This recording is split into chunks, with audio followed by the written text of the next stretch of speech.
somebody else to ever sit here and just read the text. It is very much wanted that anybody wants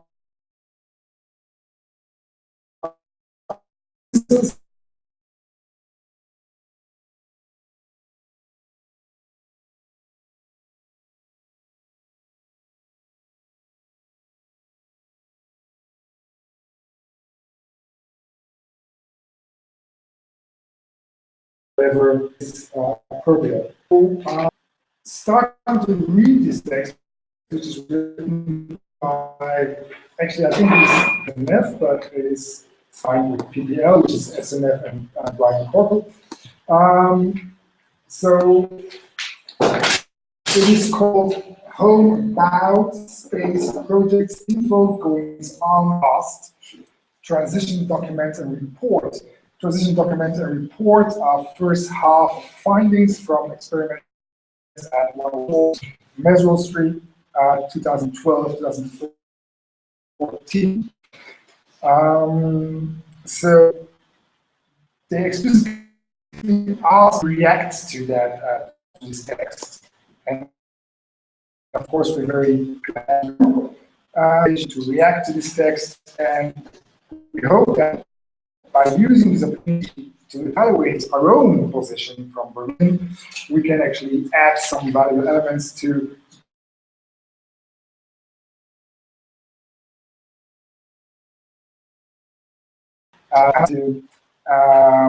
put through a transition, namely from an art space, which they were running for 2 years, into pure focus on the laboratory situation, which is actually in their name, Panoply Laboratory, Panoply Lab. It's called just Panoply Lab. So the lab thing is something they want to put forward, and they see it as a distinct change to where they're coming from, namely art space. So I would like to say something about the introduction. So I'm going to try to read through a little bit and say something about the introduction, and then also maybe read the conclusion, which is a bit strange to jump from the introduction to the conclusion, but somehow it makes sense to me. If somebody disagrees, just blow the whistle and kick me out of the chair. Because then there are 7 points that they wrote down, and these 7 points I think are worth close reading. So they need some kind of somebody to actually read them, but also there, of course, any intervention is more than welcome. Again, just blow the whistle and come and sit here in order to say or get it more personal, get it more local to the Berlin situation or to your own situation or whatever. If there's something that you don't really understand or really disagree with or see completely different, I think that's the moment to blow the whistle. So, starting with the text, in 2012, when PPL inherited the lease of 104 Meserole Street from Spread Art, our agenda we're talking from the PPL perspective, are a dynamic conduit, a speaker onto the enormous melting pot of live performance, pouring out of as many different performative public social situations as possible. The many, the different. These two generalities became the only acceptable mediators of activity. The many, the different. They continue by defining this many, the different with the term inclusivity. So they wanted to support the multiplicity and difference in itself. So they were advocating inclusivity. Anything was welcome in a very transparent situation of a actual space, a bit comparable with Quintala 9, I would say. At least the physical space, maybe a bit bigger, and they were actually living there as well, as far as I know. So they were opening the doors and said, okay, come in. There is no criteria for entering the door, just enter the door, inclusivity. So they define this inclusivity in their text as playing at. So they were playing this role of what an art space means. So then they continue in specific ways, which I will soon address. These particular intentions conceived as resistance against hierarchies, resistance against economies of attention. So the inclusivity was understood as a reaction against this neoliberal agenda, as a reaction against hierarchies, a reaction against economies of attention. So their attitude was conceived as resistance and have been born instead as forms of passivity. So that is something the way they experienced it in retrospect. So they set out and say, okay, inclusivity, anything is welcome, we open the door. They then kind of understood this inclusivity as a form of passivity. I would say as a form of weak passivity, because there's also a different form of passivity, which I define as a strong passivity. Here it's with weak passivity. So passivity in the sense of acting towards or with least resistance. So the inclusivity was actually more something like we don't really react. There's no resistance. We don't put any borders. We don't block. That's how they understood inclusivity later on. Later on, they also understood that this path of least resistance actually leads to construction of that which is already defined. So if you don't react, if you take this path of like the least resistance, if you don't block, then the only thing you're doing actually is defining and co-constructing that which already exists. So that you don't really change anything, you just accept. In this context, it continues with, it is worth noting that in society in general, around the year 2012, this general mode of lack of closure, so not closing in, but instead opening up, we could see that in things like the Occupy movement, and in a book called Organizationless by Libra Nunes, where he very much deals with how this open and inclusive resisted organization as such.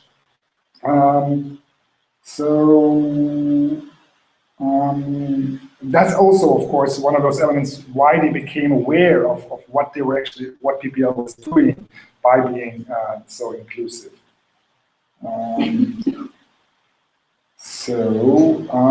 Okay, so now they realize after 2 years that they want to transition away from this inclusiveness, away from this art space, because whatever you do as an art space, you always get defined from outside. You get defined from the art world, from the art market, because you are an art space. So no matter what you do within this art space, it always gets understood within the context of the art world.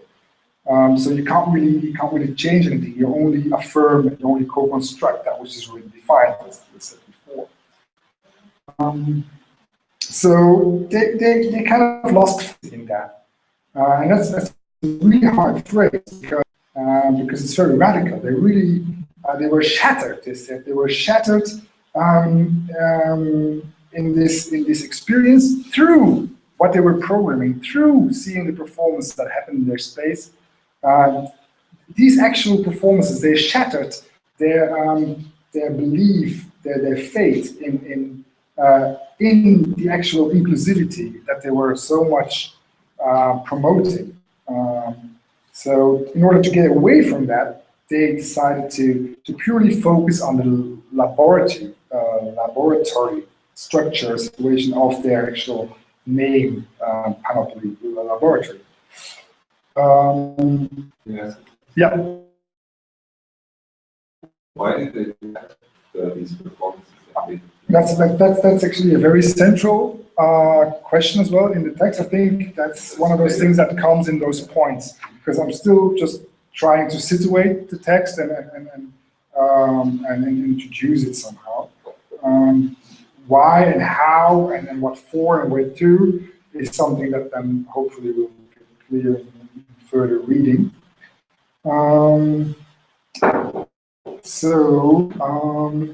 Yeah, so they not only lost their faith in this inclusivity, they faith in actual showing performance art as such. So it is. They also want to get away from this. Okay, here is Florian Feigl, and he's gonna do a performance. And then half an hour later, thank you very much, applause, and that was it. So they want to, that's something, they lost their faith in this actionability of performance.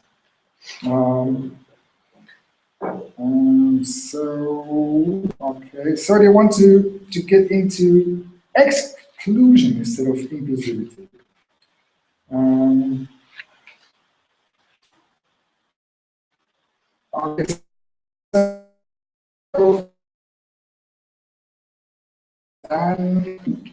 is very interesting because I would like to substitute.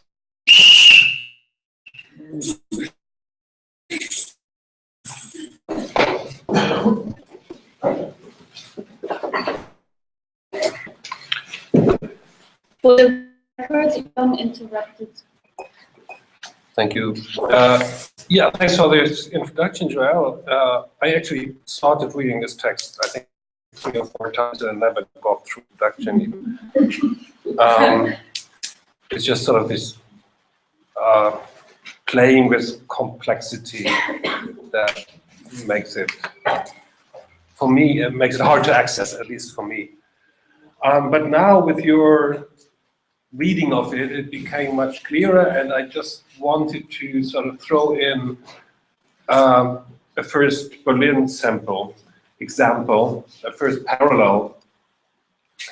And it came to me with this sentence in about the middle of the introduction.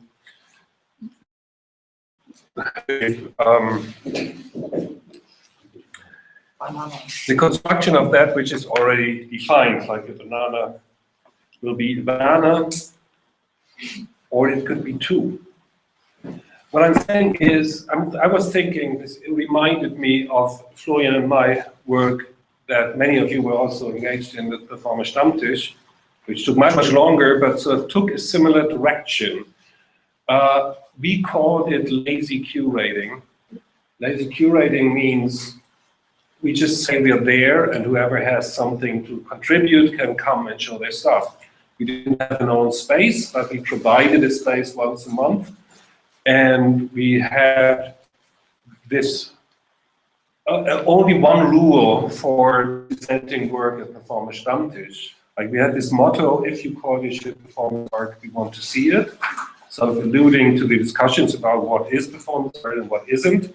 He said, just come here, show us, and the only rule, the only thing you really need to do if you want to present a Performer Stammtisch is you have to be willing to discuss your work and have it criticized by an audience that was, at least in the beginning, almost exclusively made up by fellow artists. So if you showed something that's crap, you would get to hear exactly that. What happened after a while is very similar to what was just described here, and that's why I want to tell the story right now. That Performance Stammtisch over the years, we did this in total for about 10 years, between 2003 and 2013, with interruption and with different formats, but for at least the last 5 years we did it on a monthly basis, open doors policy, not for audiences but for artists, and open for everyone.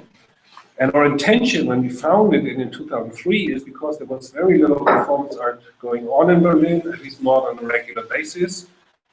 And rather than present performance art to a public, we wanted to have a forum where the people working with performance art could meet and exchange their views and show each other work, even if it's unfinished, even if it's just a documentation of something done elsewhere, because already at that time it was beginning, or no, not really beginning, it had been like that for a while, that a lot of artists would move to Berlin to live here, because of course everybody wants to be in Berlin, especially for performance art, there was no outlet.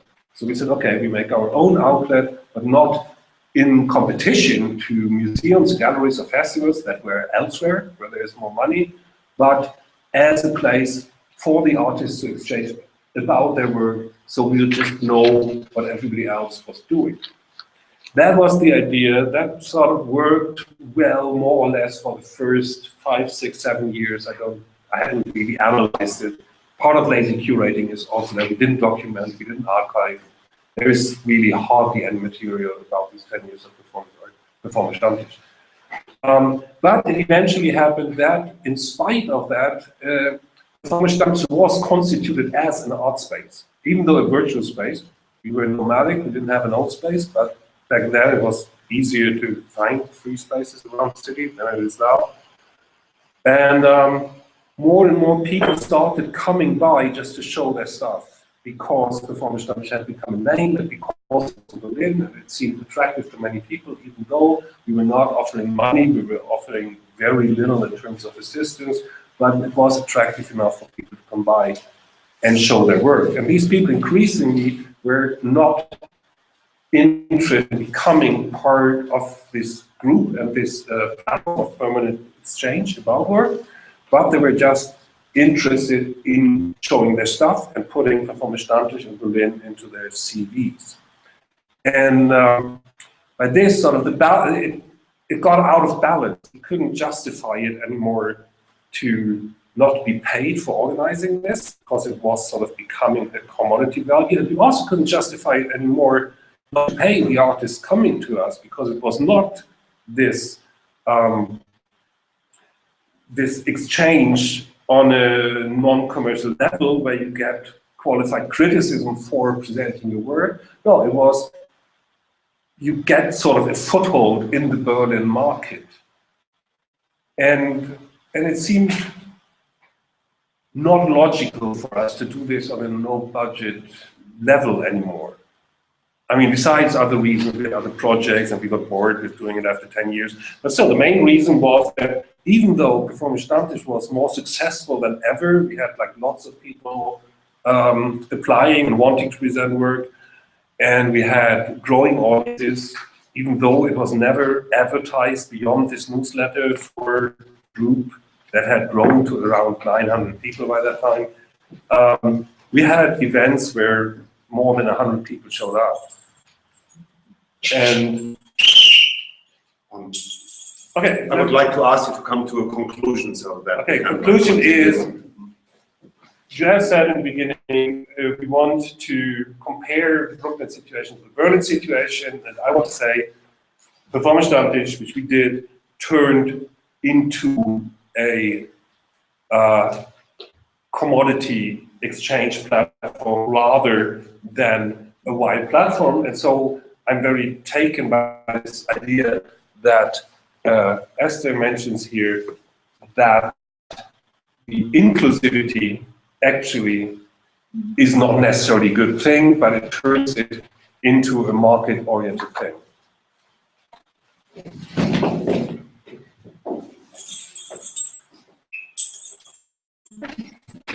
Thank you. In relation to Joel's introduction and the direction that the discussion is going at the moment, or more, it's not a really discussion, it's at the moment more like gathering information that we later will maybe discuss about. And because we say that we would like to compare the Berlin and the Brooklyn situation, I would like to read, we are jumping, but I think that's totally fine. I would like to read bullet point number 3, or chapter number 3 in Esther's text, which is directly referring to the topic of exclusions and viabilities that in the example of the Performer-Stammtisch has been mentioned at the moment, and I would like to give 2 more examples to that, but first I would like to read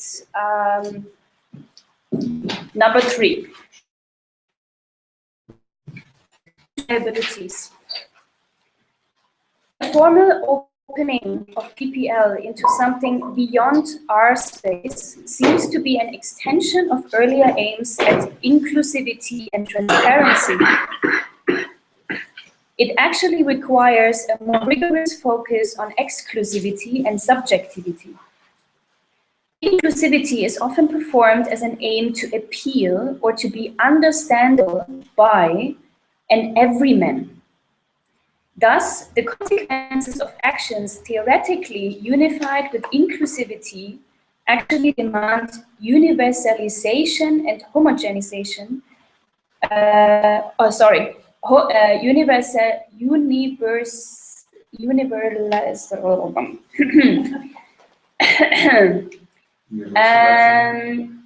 Inclusivity actually demands universalizing. Esther. Universalizing, thank you, and homogenizing the performance forms, in our case now, modes of production, structures of presentation, by which performance showcase art open space, which began as an open mic emceed by Matthew Silver. I would like to give a little remark on that for the people here in Berlin who might not know that. So the open mic is quite a popular forum in the US where people can actually go and sing their songs. But there was also a space where you could go. So it's similar to what Jörn just said about the Performer-Stammtisch, but I think it's still a bit of a format because it's mostly happening in bars or clubs. And Matthew Silver was or is emceeing one of those events. And Matthew Silver just became quite famous through his street performances. Recently came also to Berlin for the first time. And you can follow him online as the crazy guy who's talking about love to everyone. I'm going to continue with the text. As Matthew's king of appealing to everyone, structure by 2 major rules. Each performance would be 10 minutes by darkroom timer. The sign-up chalkboard first serve. The first rule is allowed.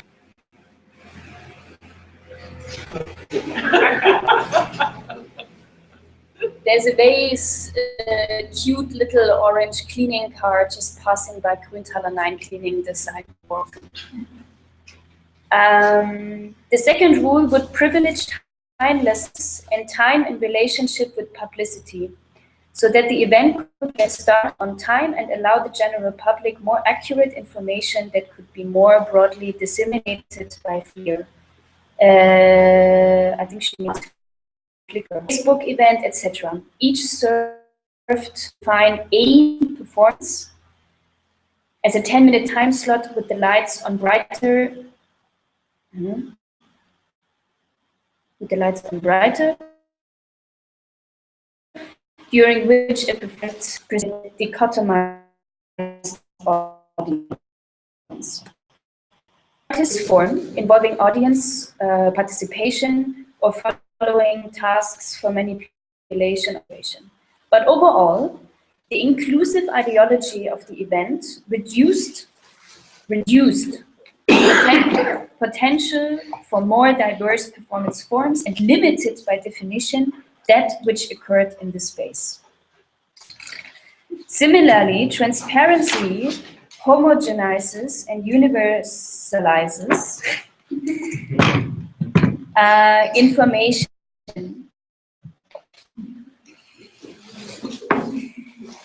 Privileging master forms, so-called master forms of documentation, marketing, framing, and event production as sole forms of index and consequentiality.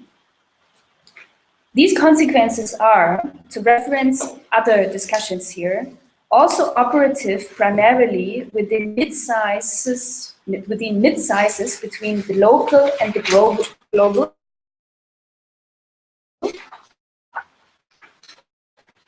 The field is most commercialized via forms of non-profit functioning art markets and art communities, and the master-slave relationships performed between working artists and institutions.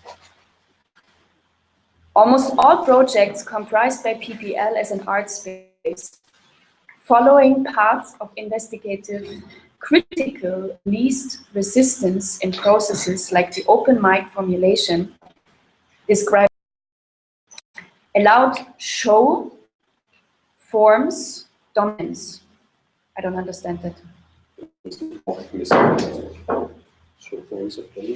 Ah. Or the show forms dominance. Allowed shows forming dominance. Okay. Show forms, I just continue, maybe it makes sense if we continue. Show forms for the documenting, marketing, and production of artworks. Cleaning car is coming back. The city cats, they are called city cats.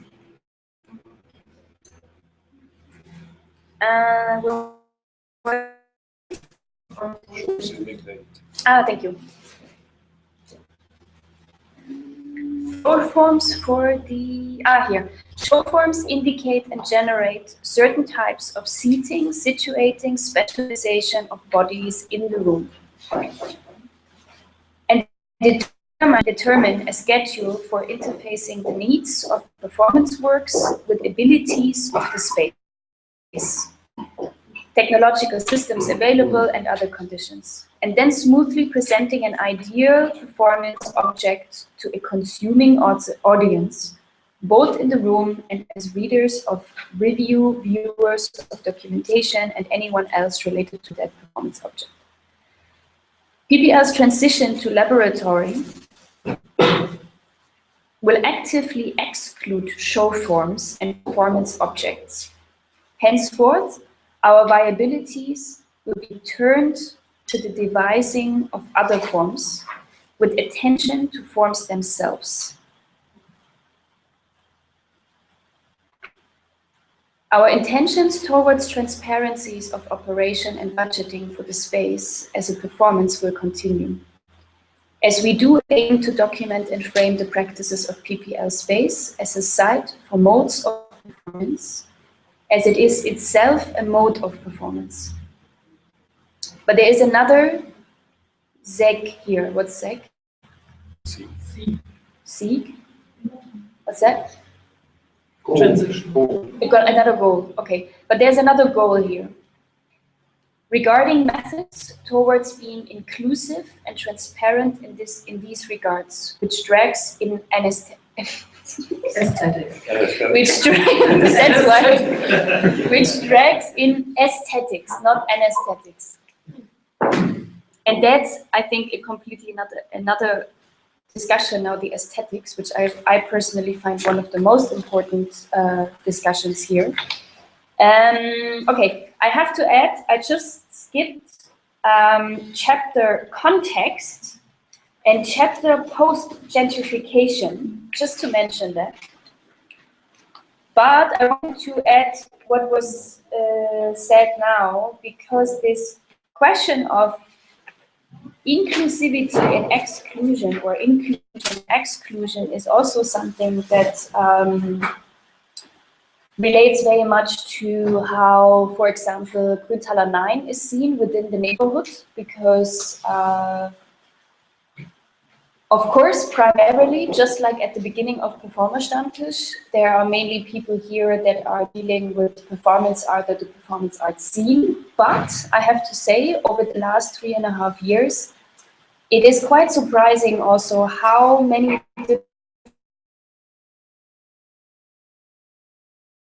different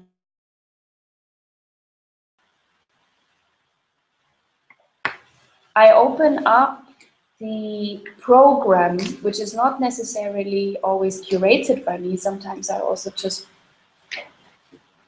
allow or accept proposals. And it's quite a wide range, which goes to sound, movement, supper clubs now, just very new, visual arts, and many other approaches, which means that each of those performance art approaches also bring their own kind of participating visitors. By saying that, I'm still aware of the fact that it is an art audience, or it's art visitors, or interested or open-minded people. On the other hand, that the fact is also, ciao. The fact that the space has 2 large storefront windows is another chapter, because the inclusivity and exclusivity comes along also with the architecture of the space. So it doesn't mean that everyone comes in who passes by, but the possibility or the chance of seeing or participating in one way or the other with what is happening here is possible. But this is just on the surface.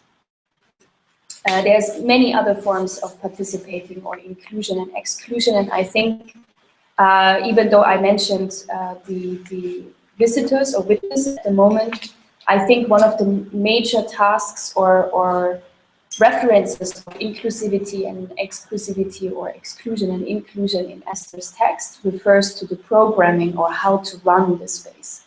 And this is a crucial question, because, to be quite honest, if I would only go with the programming that I, as a curator, would love to see happening in performance art, there would be maybe 1 performance a month, maybe. So the question is how to fill a space, and with what do you want to fill the space? Do you rather want to keep it empty, or do you take risks or experiments, or, as the name of the Penalty Lab already says, a laboratory form where you allow certain things to happen? Of course. Speaking of quality, shouldn't the question rather be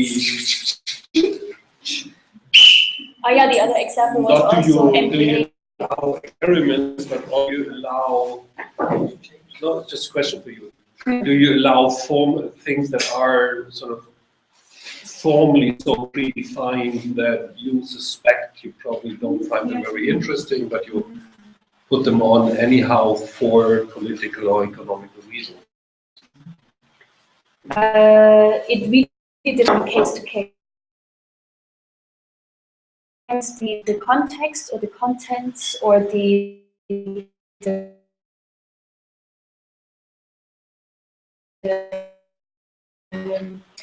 artists. The proposal, if it says I like to prison space, like for example, people touring or rent space to their predefined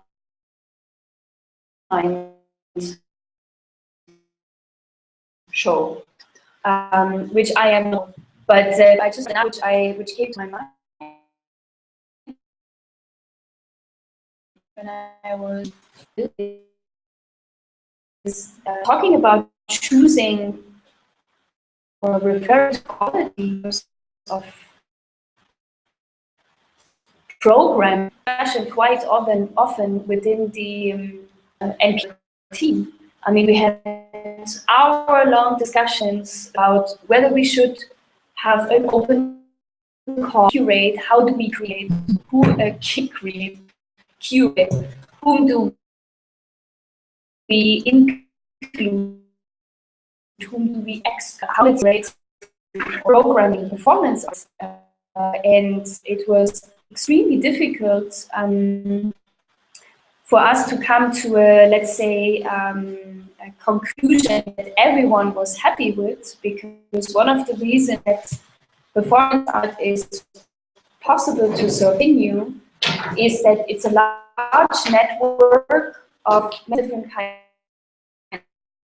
of people that understand it the same way. So I would say of the performance art network in Berlin, for example, is it's so to make different kinds of approaches. And there's many many different groups of interests, and some of them are formed in institutions or organizations. Some of we founded the art up here is an association for performance art in Berlin. It tries to support it, but nevertheless, there's a lot of our association, and the diversity is huge. I speak to performance art curators and performance artists regularly, and some of them on purpose do not want to be part of curatorial groups or associations, or because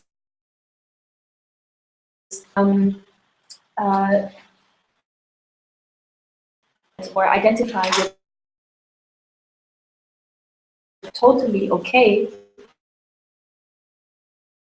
And the not the institution, what the association or the network also helps very much to organize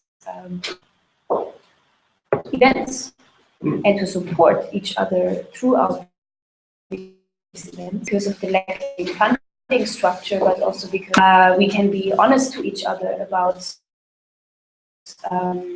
feedback by saying that are sometimes not possible, unfortunately.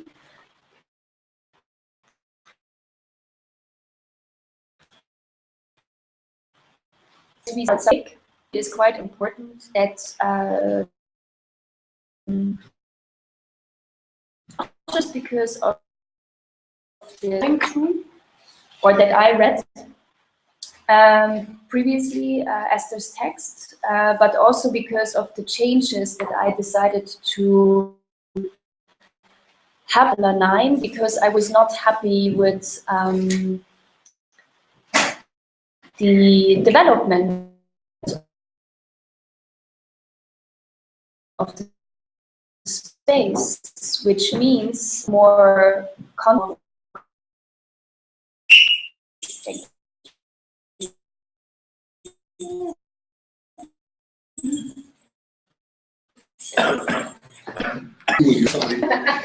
Okay, so number 4. Inclusivity is often performed as an A. I'm still in number 3. It's just a reaction, or I try to extend Peanut's reading. Inclusivity is often performed as an aim to appeal to all we understand. So it's against inclusivity. As the consequence of action, theoretically, unified with inclusivity actually demands universalizing and homogenizing the performance for the structural representation. Which performance makes so they actually want to, with this transition from an art space to a laboratory, they want to focus on these forms, and the form itself of performance art, which they actually here define as modes of production, structural presentation, and staging. So I asked Tina, but now she's gone. Tina! Tina? Tina? Tina. Frage beantworten, zum Lernen.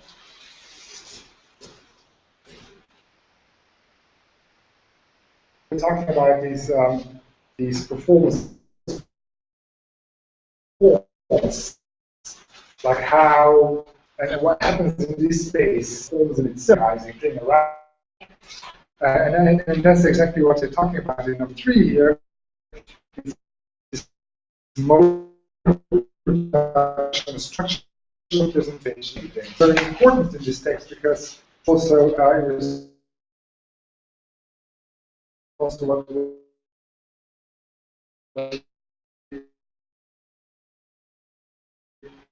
it's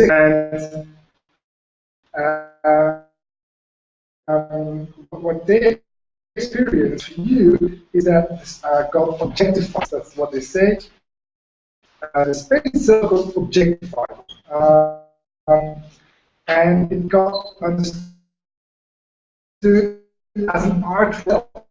Also, something what I always, how I also always thought is, especially your role or your identity in the space, is that the space itself is run or is practiced as an art practice, and that means that after a certain time, such a object itself, you can talk about it because that is created like that is a banana, that is a tomato. It becomes not itself, and that is something they want to work in their lab, in their laboratory. And that of course makes it very different from standard, which never really got objectified. Not in relation to a permanent space. Yeah. That's the only difference, because otherwise people had a certain image. When they would refer to the Performerstammtisch, people had a certain image because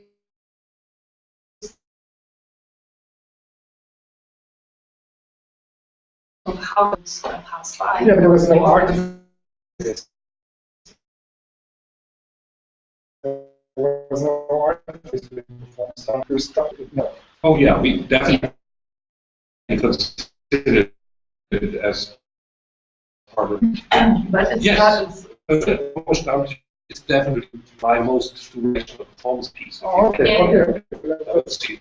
That's very It's the same with organizing, even though you don't have the space, but Björn was still doing what I'm doing here in terms of programming and hosting and all these kind of things. That the space with its certain conditions is not the same. But still, it is a space with certain conditions, even though it's not an architectural space. And I think that's what I find interesting in this paragraph that you just read, is that any format, it seems, tends to homogenize the results that happen in it. Another example of that is when Florian and I work at the Film Theater, which we sometimes do. We produce theater plays. Each time we do this, we say, this time we are really subversive, we take the money and we do crazy performance art. We end up doing theater plays. So it's true that it doesn't have to be a physical space, it can also be a mode of financing, for example, homogenizes the result. Inclusivity is just the market they choose. And we talk about that we need better forms of organization, more efficient modes of production for performance art, we should be aware that anything that works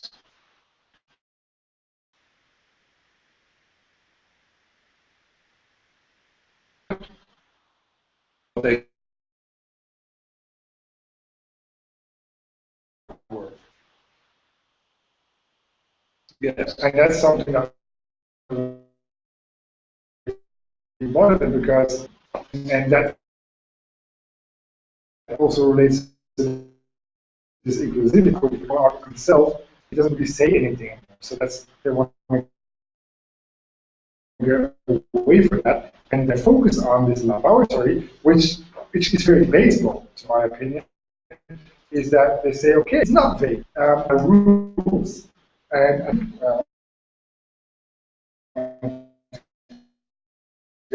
okay, from now on, those rules, because with those questionnaires and stick to the lab structure, which is without mystery in lab. There's always that interchange, or you can say like, I don't understand, I don't know what it is, whatever. But there's always that. She's doing this pretty tough. There's doubt. In a lab structure, there's no doubt. It is what it is. So it's very, to me, it's very debatable whether it's a good idea. But you reading? I'll leave it now. And where do we want to be reading?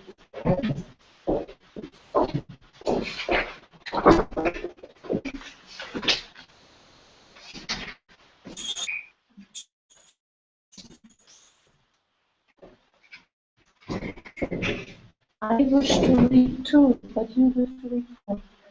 How do we do that? What do you want to read? The post. Oh, you read what you want to read. The post identification, because it's from my perspective, how I entered Grünthaler 9, and it's related to the inclusion thing what Jörn said, because to understand what is inclusion, it's maybe important to understand how it deals with post education. And that PPL turns to consider more deeply the forms suggested briefly above as our performance of being a small non-coms level of inquiry for us. There are many others who are taking on examination of economic and art as I have to look through my breaks and to look at the camera. Become unsure of where neoliberal grasping for meets hard capitalism comes. The idea that we are resistant to political and social systems by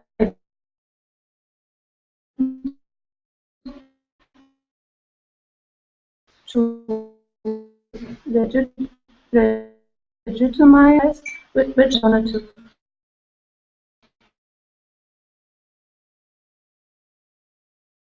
fits into the legal and to the definition and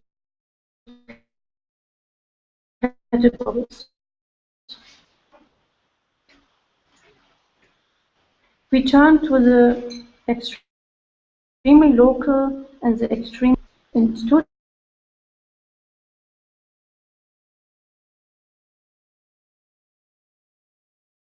Predominate European, as in recently moved from a European country. How do I pronounce millennials? convenience.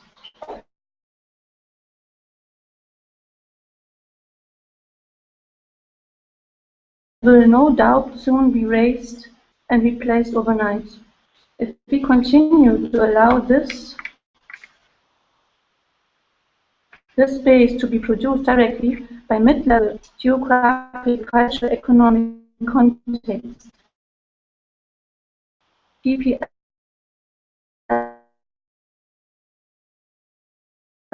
will copy the city-funded effect of an older, now extinct. Catering to performance as art has potential to be an art that delivers performance socially at large.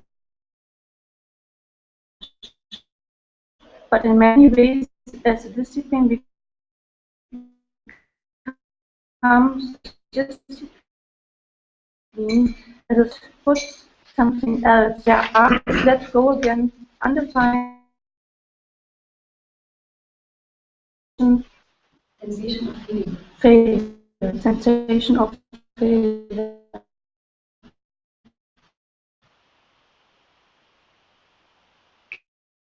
We find that failure that we have experienced here is two-pronged. First, there are productive failures that are exciting the time of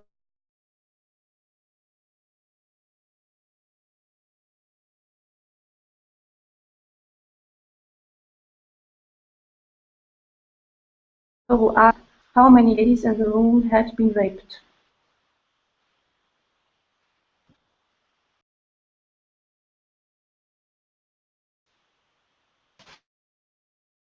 This situation became a logical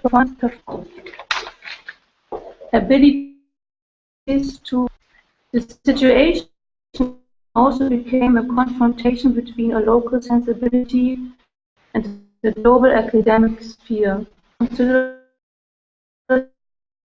by external unexclusive and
fear. That's a really important, but never out of fear, shame, and inability to communicate. As organizers and artists searching as tools for and by resistance to the cultural death by commercial imperialism that we are all now sharing. Being a small non-profit art space seems meaningless, especially compared to the vast numbers of things we might productively perform when gathered here. In some ways, this shift in framing PPL space is a continuation of this deconstructive daily performativity as artists, but some goals require the making of new paths and a veering away from engagement in even the most radical of organizational performance between and as art space. Formal detachment from art is, in some ways, necessary. Artists and art constructively participate in culture which is resistant to existing paradigmatics. The reframing of PPL space thus requires both formal engagement with big picture structures and formal engagement with little picture structures, and all engagements researching social performance and performance as art simultaneously. And not just, that is also really important, and not just a resource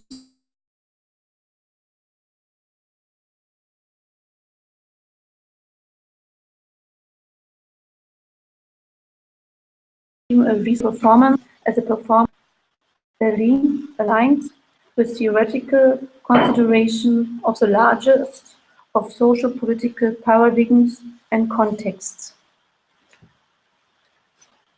Yes, it was, for me, it was important to read the sections. It describes how I got involved in this space. And some, I don't know in which section, it's also important, it's not the quality thing, I think, in 4, it's not possible to say what is performance art, what is quality, and if it's a laboratory, it can be both art and not art. Doing something in a performance laboratory can also be an action, but it has not to be categorized as art. And that was an important point for me.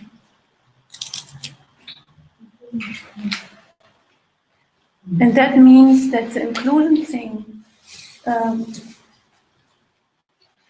is how I got this inclusion thing. That inclusion is not always something positive. It frames, because you have to put something in, and it frames something, and you're not allowed just to do something. Because you have, when you have inclusion, you have a frame. And when you, did I get it? Oh, I understand the point I was reading. Yeah, it's right after what you were just reading. The second paragraph. Inclusivity is often performed as an aim to appeal or to be understandable by an everyman. I think that has a lot to do with the problems that MPAB has. Mm-hmm.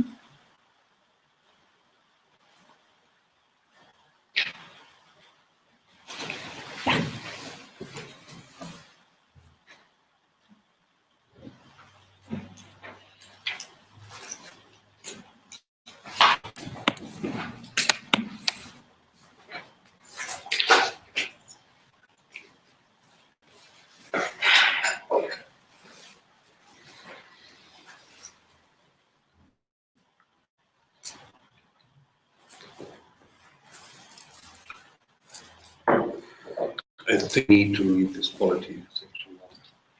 Which section? the quality section. Number 4. Do you want to read it, Jürgen? Or anyone else?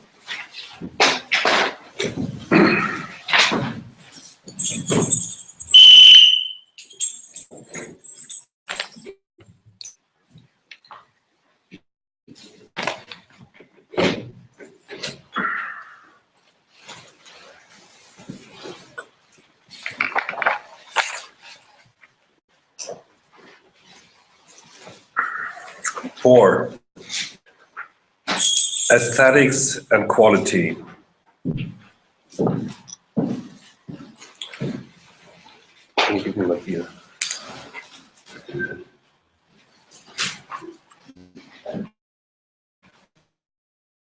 Is sensation and perception.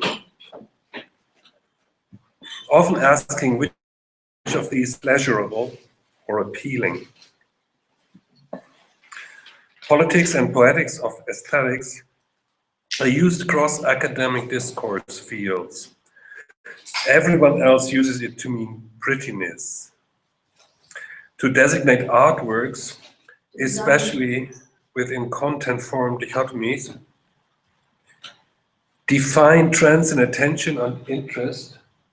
I'm sorry, you said to designate artworks, but it says to design artwork. I'm sorry. True. I read it without the brackets.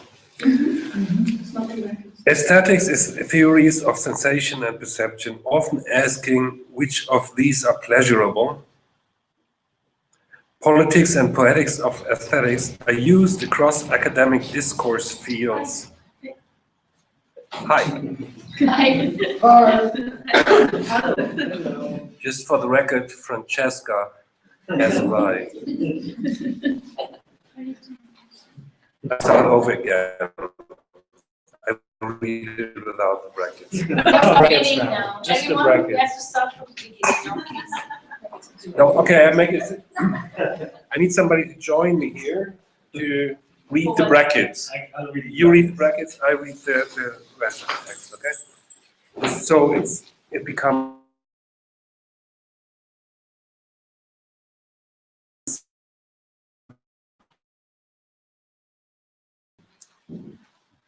aesthetics is theories of sensation, often asking which of these are pleasurable or appealing. Politics and poetics of aesthetics are used across academic discourses. Everyone else uses it to mean prettiness, To design artworks, especially within content-form dichotomies, define trends in attention and interest, show relationships between cultures and its perceived art products, evaluate and price artistic products, discuss artistic practices through various disciplinary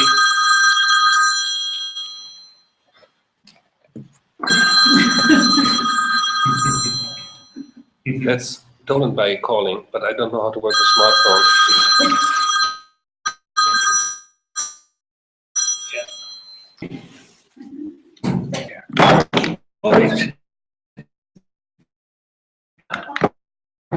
Hello, Ali. We're in the middle. Yes. How do you turn on the speaker? Ah, it's already on. Yeah, I don't even know whose phone this is. Tina's phone? Yes. Did you call You Tina? have to rescue.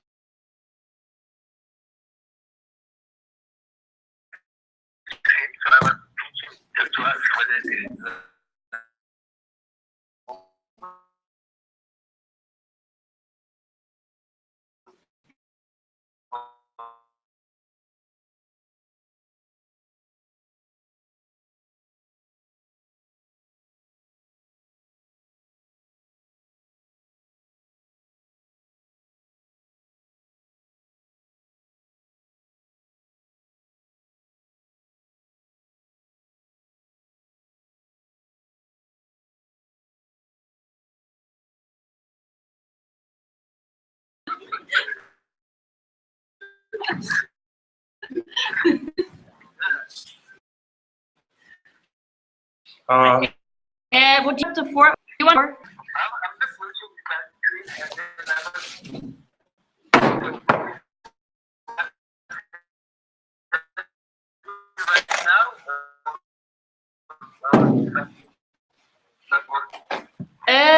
Is the live stream not? What are you trying to say?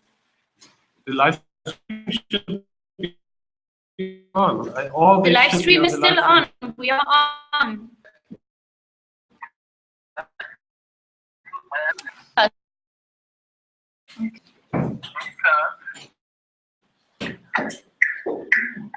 Is there sound? stream. Hear us. Can you speak to us, please? Can you hear me? Oh. No, that means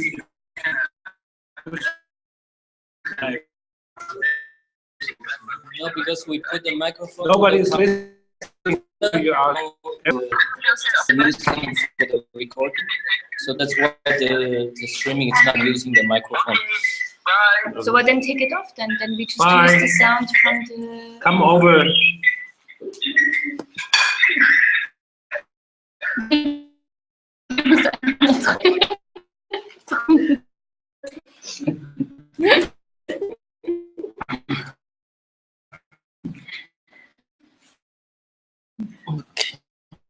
Okay.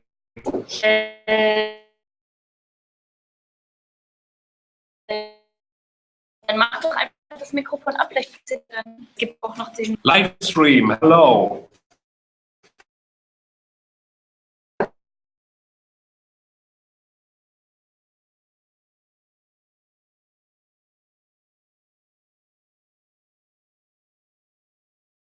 Out there watching. Phone number is 0163. You can also call Tina. 465.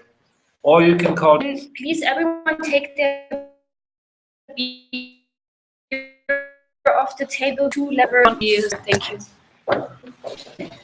Now this is turning into some performances exactly in the practice.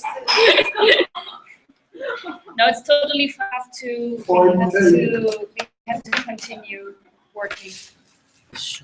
All right. Where's my meeting partner? There. I'm inside the moon. Yes. Oh yeah, you're perfect. And what Just does watch that? out. I am a rocket. And this is my antenna. I can see you. If you someone- see me, Have a look. If someone Zero viewer. viewer, yeah, but maybe because nobody. Is it really? a very good example of how the framing shapes the performance, what Yes. we've been talking about all this time. It was working, but I create another one. So the second one is working. What do you mean the second one? This This one. Yeah. And you posted it. Kommentare. Because some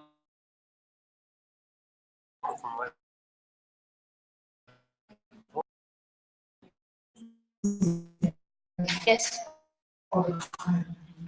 What? No, not for this. This is the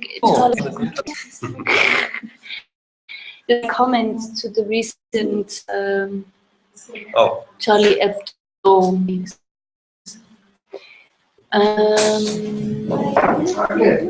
okay. Okay, so the Can we code continue? is I will check. recording now, Lan?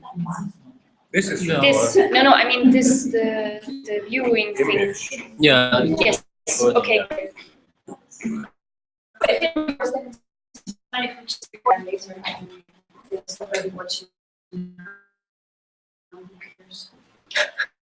Probably for a reason that we cannot get through this The quality. section of quality and aesthetics.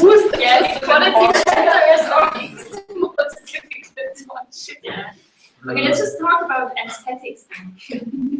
We need to Much start, easier. I think we need to start over. Yes, please. No. Take the paragraph off.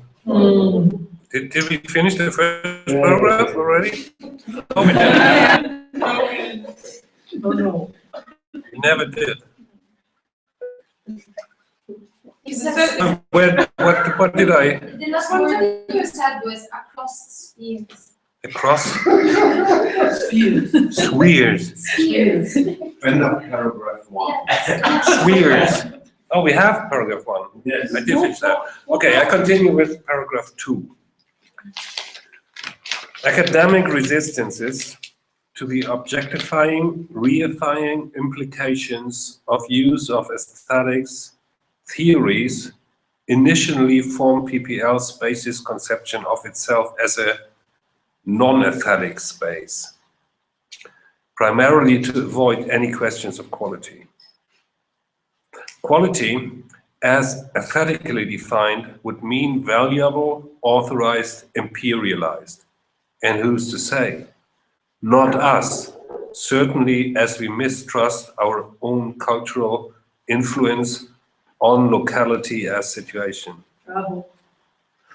Okay. Many things in our own history come to mind, MPAB, etc. Yeah, it sucks. What sucks? It's mistrust. Mr. Alliance. Yeah, but it's cheating out of the important questions. We need to talk about quality. Go on. We have sound. Are you? But does it show now? No, it still shows 0 viewers. Yeah, that means nobody's watching.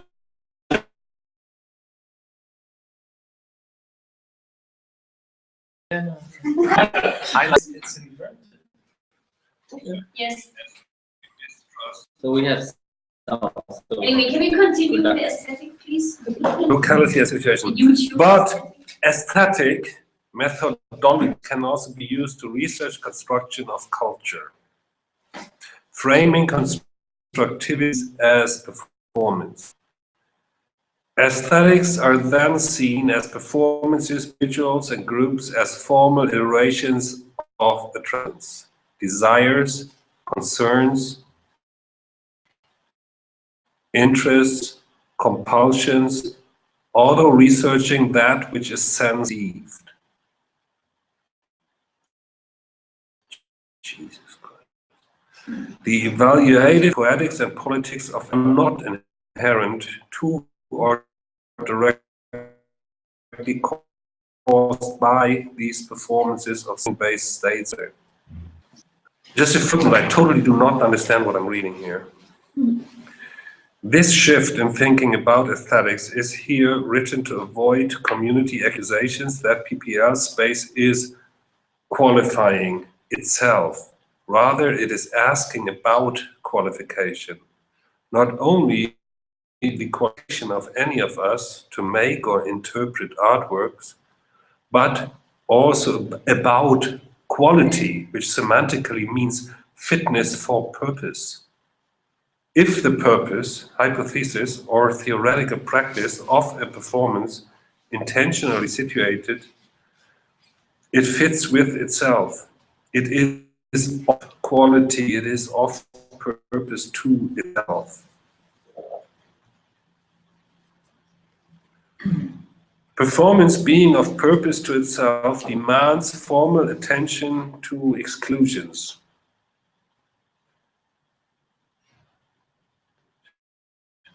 And to subjectivities. Then used as an adjective, rather qualification is not necessarily performance which is made to appeal to everyone by limiting forms, nor is quality necessarily a performance made to reveal its own using the mechanisms of political and poetic aesthetics. It may not then be fit for purpose within normative society. It designs its own fitness for itself and all of those selves who are present, who act in exclusion of that which is not qualified.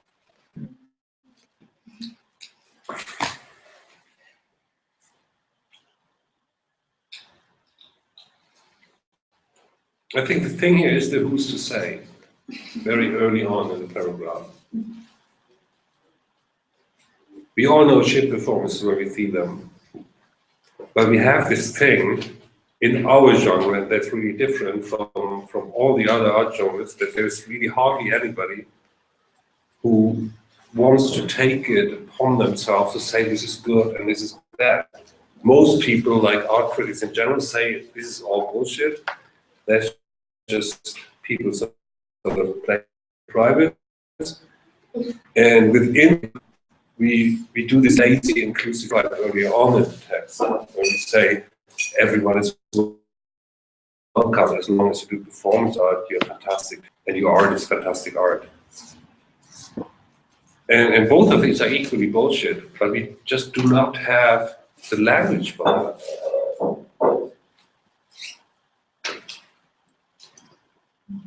To do that in a more qualified way. I mean, there has been art criticism or visual art or music criticism has been around for 500 years. But that cannot be the only reason. Why is there so little qualified criticism for performance art within our scene and also from the outside of people looking on? I'm questioning the qualification itself. I mean, like, just the act of criticizing is important. It brings the quality.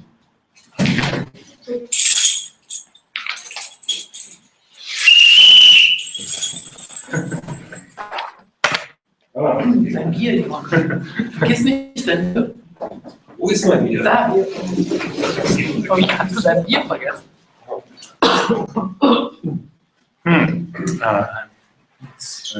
There was just, yeah.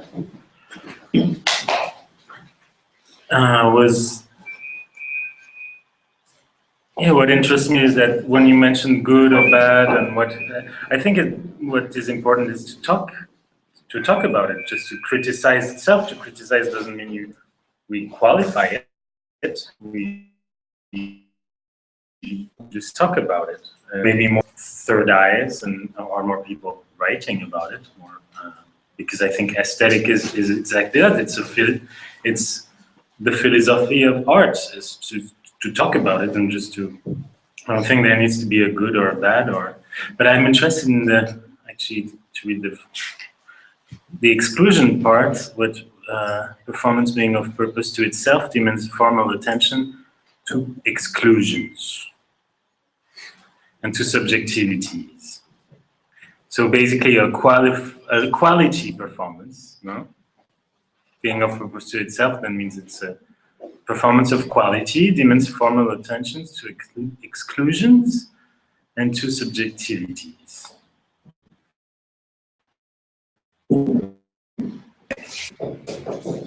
Where is it?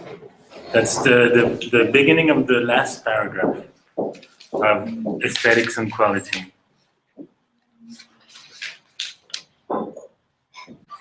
I don't know, I beg to differ on this quality, which semantically means fitness for purpose. About that. Anyway, maybe let's read about exclusions, because I think in that way maybe you can define what is the quality of the performance if you exclude. If there is, you were talking about all inclusivity. He's gone now. He's talking about the problem of inclusion. So maybe, let's see what we exclude. Just to perform some semblance of clarity, let me say that I am using the term exclusion to mean the feeling of resisting. Excluding and or being excluded to mean exclusion of a person, an ingredient, or an idea, any forcible leaving out, any unconscious forgetting of. That which is excluded is left out. It is on the outside of a defined site and or site. Okay, so basically I'm excluding some people here from my site. No, I can see you from, yeah. Let me also show a case study that reveals a very simple unpacked version of all of this philosophy. My very first organization of this site as an art space, co-curation of the Bushwick Open Studios exhibition with sprayed art, contains a basic representative example of concrete exclusion in active conflict with inclusion. The festival is organized geographically in identification of an area of Brooklyn defined as Bushwick. Any artist, collective, artist, or art-related activity can participate. It costs $35 or donation of labor in 2012 if they get their shit together in advance. Sprayed Art wanted to do a show that involved artists they had worked with over their past years in the space, combined with new people met that year, including PPL artists. A new artist was Miles Flantz, someone PPL met at Surreal Estate in 2009, then just beginning his own space project, Fitness Center for Arts and Tactics. Wow. The show's underlying desire was to build community, an inclusive collection of individuals across class, race, gender, age, exclusively selected by their personal. Sit. I just want to make a little intervention. Just to show the connections between Brooklyn and Berlin performance art scene, and to go a little bit away, just to give an example that's a little bit away from the theory and goes to the practice. We have the Fitness Center for Arts in Tactics here. I would like to draw a little networking line at that moment. PPL has performed in Grüntaler 9 at the Month of Performance Art in 2013 for 4 days. And they did the performance called Rauschenberg ist tödlich, or there was a second title. Anyway, it doesn't matter. The fact is that the first time the very idea of that performance, Rauschenberg ist tödlich, was performed at the Fitness Center for Arts and Tactics in Brooklyn. And the Fitness Center for Arts and Tactics liked it so much that they thought about turning the space into a regular dinner space, American dinner space, where Panoply Lab or any artist would constantly perform and act out the way they did it in the performance. Then, a bit later, when they performed it here, it was so successful that even I thought of turning Grüntaler 9 into an American dinner space where people can come all the time and eat and drink and buy performances, which is then acted out by the people who would be here in that moment. And that was my intervention. Mm. Would they be refill coffee? That's your diner? Totally. Okay. And very sexy waitresses. Can I be a sexy waitress? Okay. Just keep making it attractive. Aesthetic. So we were listing the Thomas Bell, Christina de Roos, Valérie Kuhne, and Esther Neff. This disciplinary focus was performance art. The conditions of the space involved visual art objects on the walls, gear, and a diverse gathered audience. Miles brought in a small bird in a cage and proceeded to sonically torture it by yelling at it, pounding his fists and recording and playing back fragments of its desperate flutterings and peeps on a cassette device. A bit like what we are doing now, I guess, with ourselves. It was emotionally disturbing to many. His actions made sure that our neighbors to the back of the building never again entered this space as an art space. Though we tried to discuss the performance with one particularly upset individual, the performance assured her exclusion. This example can be compounded with many other examples of occurrences with which intentionally or consequentially excluded individuals and even groups across vast multi-dimensional spectrums between the sense-based, the situational, the generative, and the linguistic, political, or otherwise culturally systemic.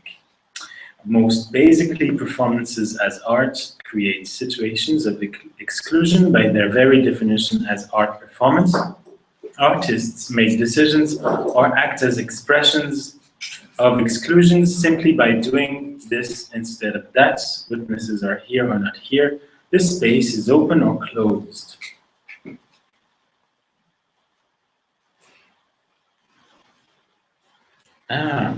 But that's really, I guess my understanding of exclusion is very different, because I feel by what has happened with the torturing of the bird is actually they created. The person that felt excluded is for me maybe the most inclusive one of the performance. It's like the essence of the meaning that was created for me. I don't know. Okay. Maybe I'll read further to understand what they mean. Perhaps in desperation to make conversations such as this absurdly general discussion of exclusion possible, the past phase of PPL as an art space limited its forms of openness to shows, with some exceptions, usually inviting artists working in some performative way to show their work to audiences as participants in conceptually framed multiple artist shows and solo shows. This creates a situation in which social behavior is framed as a particular shared activity, as in, we are all here at this show. This basic exclusivity leads to other exclusivities in context. For example, you are not here to see a show that exploits animals. This is not SeaWorld, which produce performances art. Expectations for dryness make experiments with large amounts of water possible as art. For Maya's performance, the total openness of the situation replaced the artist's exclusions with general unconsidered exclusions. That is, rather than the assembled people being able to use the artist's performance as research into offense and exclusion, let's say, the performance simply offended and excluded. In addition to these literal practices of contextualization, all of which are exclusions, emergent forms of exclusion can be seen as cultural fielding or backgrounding, allowing us to consider why certain groups of people might choose to sit in 90-degree heat inside a garage and watch a video that is almost entirely shots of mown grass, and why some individuals might detest jazz. The reframing of PPL space involves generation of forms which internationally exclude. If exclusion is a constant byproduct, it is possible to make it an intentional aspect and focus on what we want, not on not wanting anything. PPL will not dictate what must be excluded or how exclusion should be performed, but use of the site will require artists and engage researchers to considerations of what is here and what is not here, and why or why not. Further, with regards to the previous section, the one about quality, the forms of public situation and forms of performance themselves must be fit.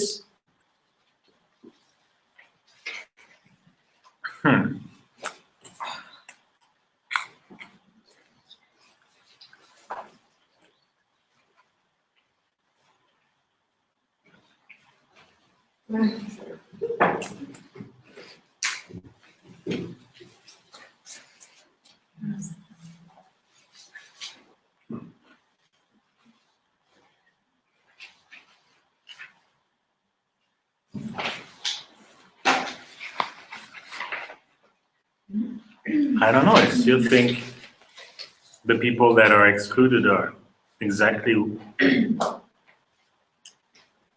why we should do things. I don't know.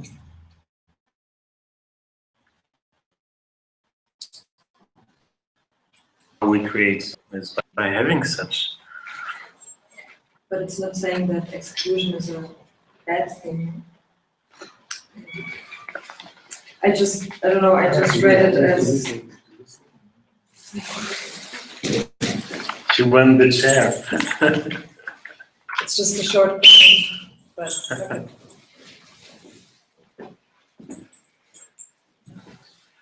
okay. As I understood it, it's just saying that, or how do you say, justifying why they want rather to do what they want to do than like this line to not what they don't want.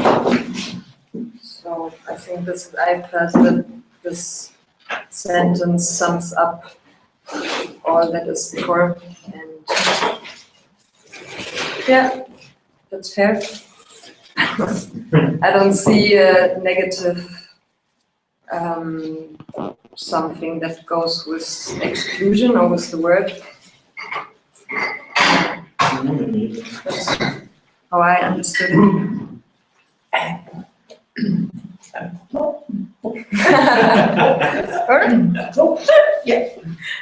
Yeah, I mean, exclusion is like this word that sounds so strong and we're like, oh, exclusion, but yeah, goes together with what we heard about inclusion, so the good and bad that goes with inclusion. And, yeah.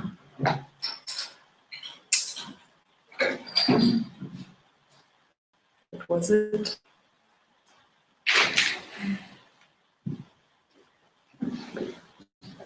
Do you want to read another part? I can do it. So,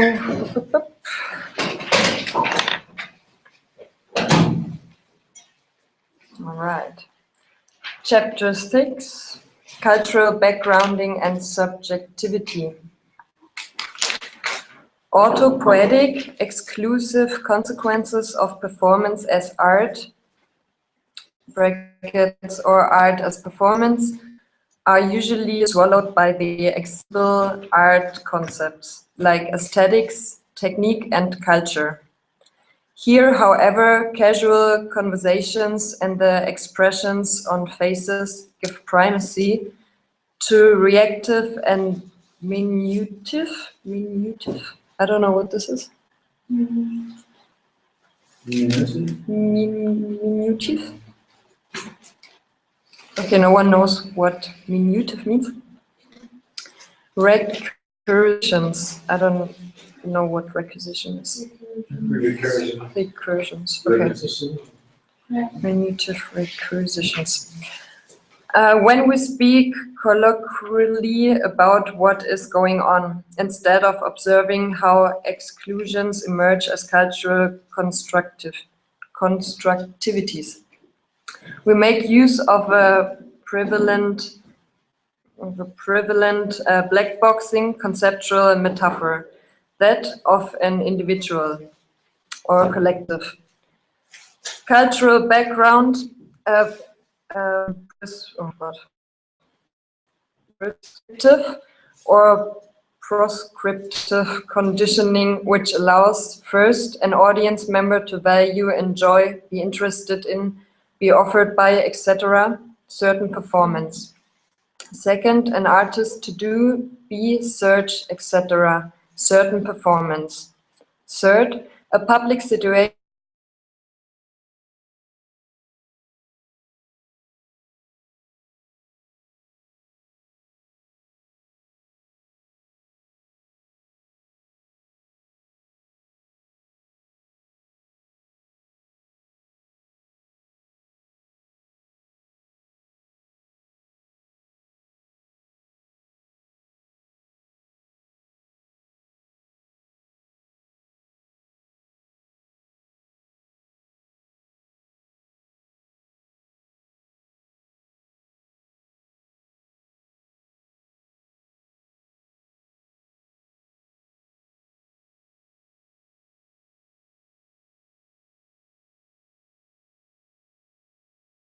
again to generalizing inclusive conceptualizations over formally respective analysis, wherein forms of analysis might relate with which is analyzed.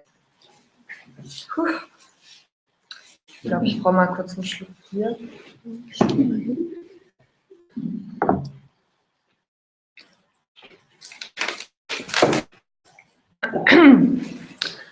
Related to identitarianism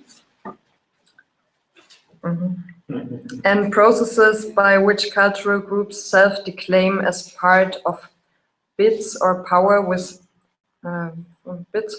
within existing, inherently inequitable capitalist and otherwise hegemonic structures.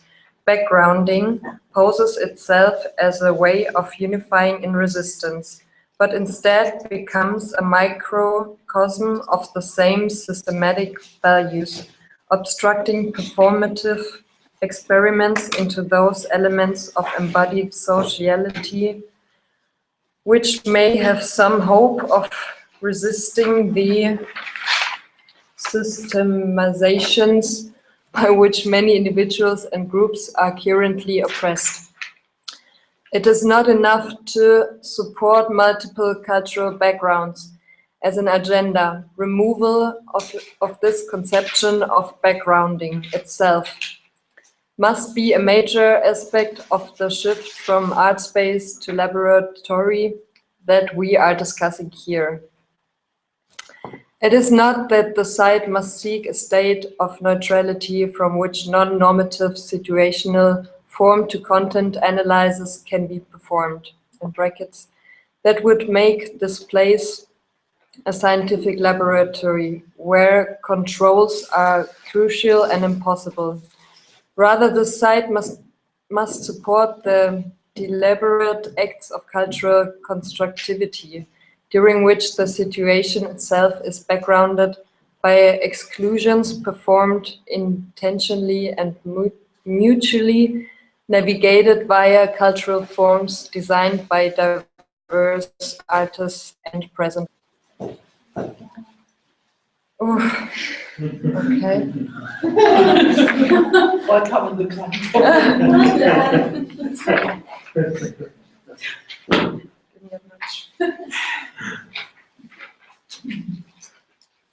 Maybe from each chapter we get one sentence out that we all understand.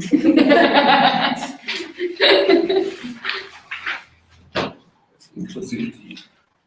Understood 6. Which 6? 6 sentences. The number 6 is the number of the chapter.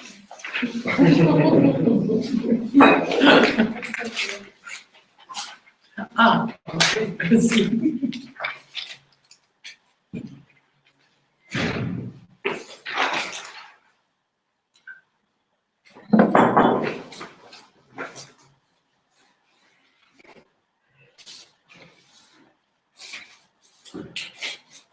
I mean, to understand autopoietic exclusive consequences, I mean, one wants to understand what it means, only like this combination of autopoietic exclusive consequences. And this is only the beginning of the chapter 6. Isn't it that it continues like on this idea that by I didn't really want to share. It's just answering. Yeah, let's keep autopoietic means things create themselves. So we're still talking about that certain situations, like the art space, create certain outcomes, which is obviously viewed as negative in this text. And so they go one step further in this idea that the usual politically correct way of including everybody, like here in the last paragraph, supporting multiple cultural backgrounds, He's not only not working, but is actually not good. I don't even know where I'm going. Just bear with me. I think not.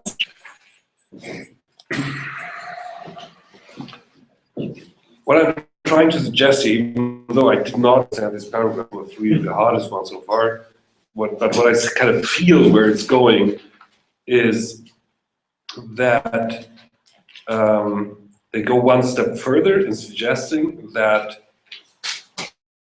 this general inclusivity as preventing art happening, which is a very loose interpretation of myself. It's not that anywhere in the text.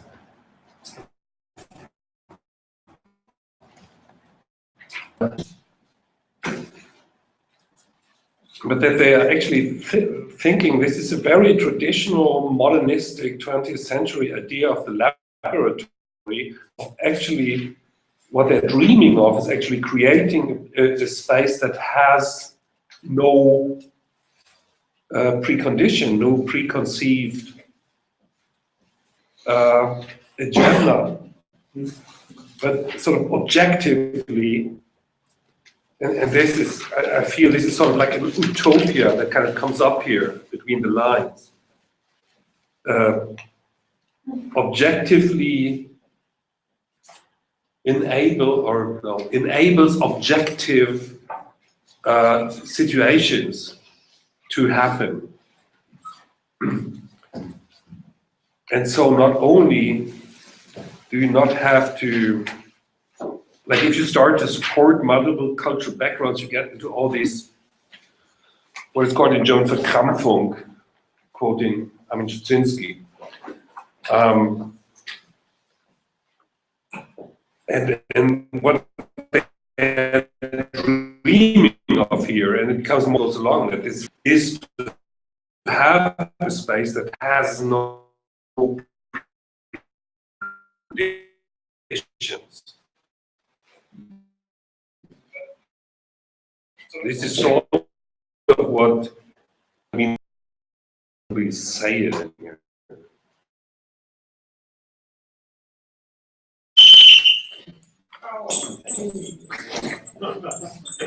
Just for everyone, I texted with Ilya, she says it works.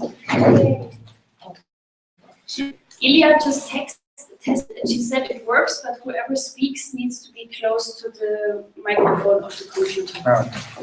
So yeah, I think there is actually a very clear paradox here, because the data profile is so it doesn't really make sense to program or run an art space for performance art if you want to continue or address this inclusiveness. So when performance art actually excludes any potential otherness, like for example with the bird example, it's much better to actually address the exclusivity. So actually make your own rules, because if you don't make your own rules, somebody else will make them.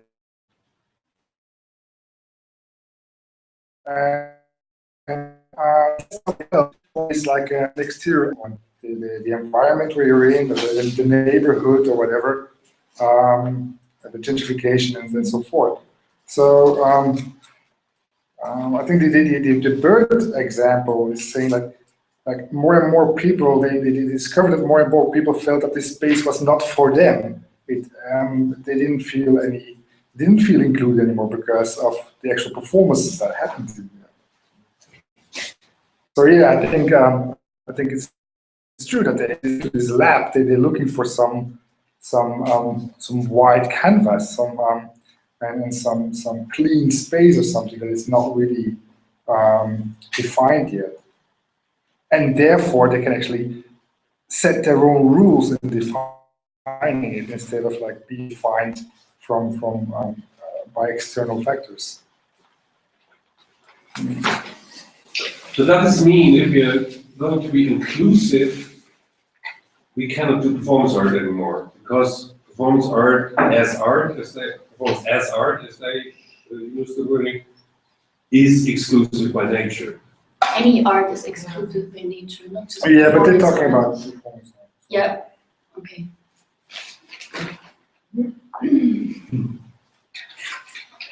Why is it exclusive? No,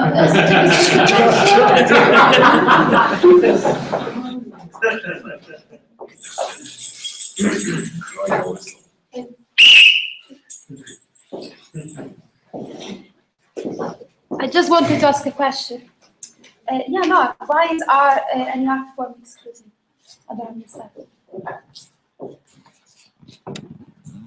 We have to discuss that during the first hour.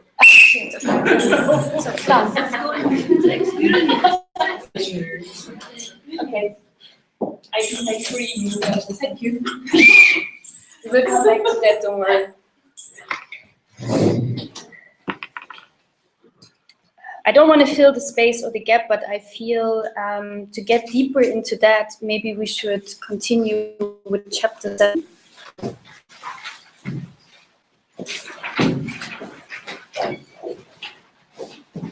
Chapter 7, art space versus laboratory.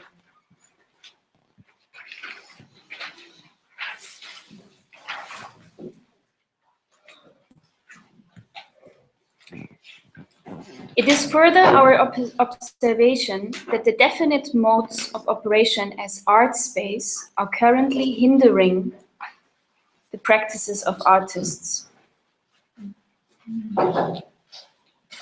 It is further our observation that the definite modes of operation as art space are currently hindering the practices of artists.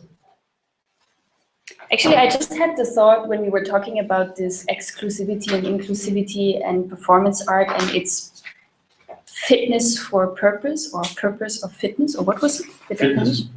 Fitness of for. Fitness for purpose, it's interesting. That why are there not so many performance art spaces? Maybe because performance art doesn't need a fixed space. Performance can happen anywhere, any time, in any space. It doesn't need a predominantly defined space for it to happen. No. There's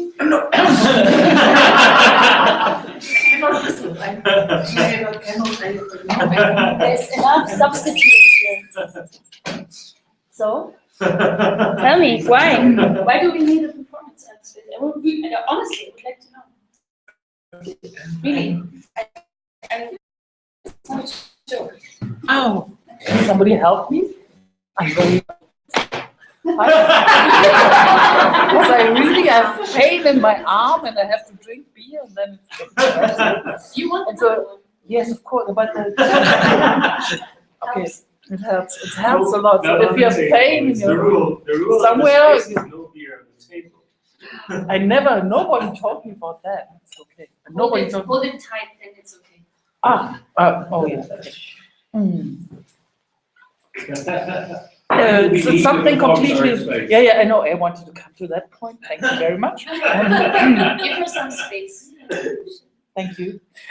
Because it's a tradition that we have other traditions. Like in Germany, you have this theater tradition, this big theater tradition. So we have so many theaters, and they have we have museums and everywhere, and so you follow the tradition. And we don't have this tradition to have performance art spaces, so we have to build up this tradition. We are just at the beginning because performance art is just so young, and we have to establish all that. And nobody is really. We need supporters, and we need just to do it if we want performance art space. I mean, we can also say okay, I'm interested in just performance art elsewhere, in the street or somewhere else. Yes. What should the performance art space be like? I'm not interested in What this should question. it provide?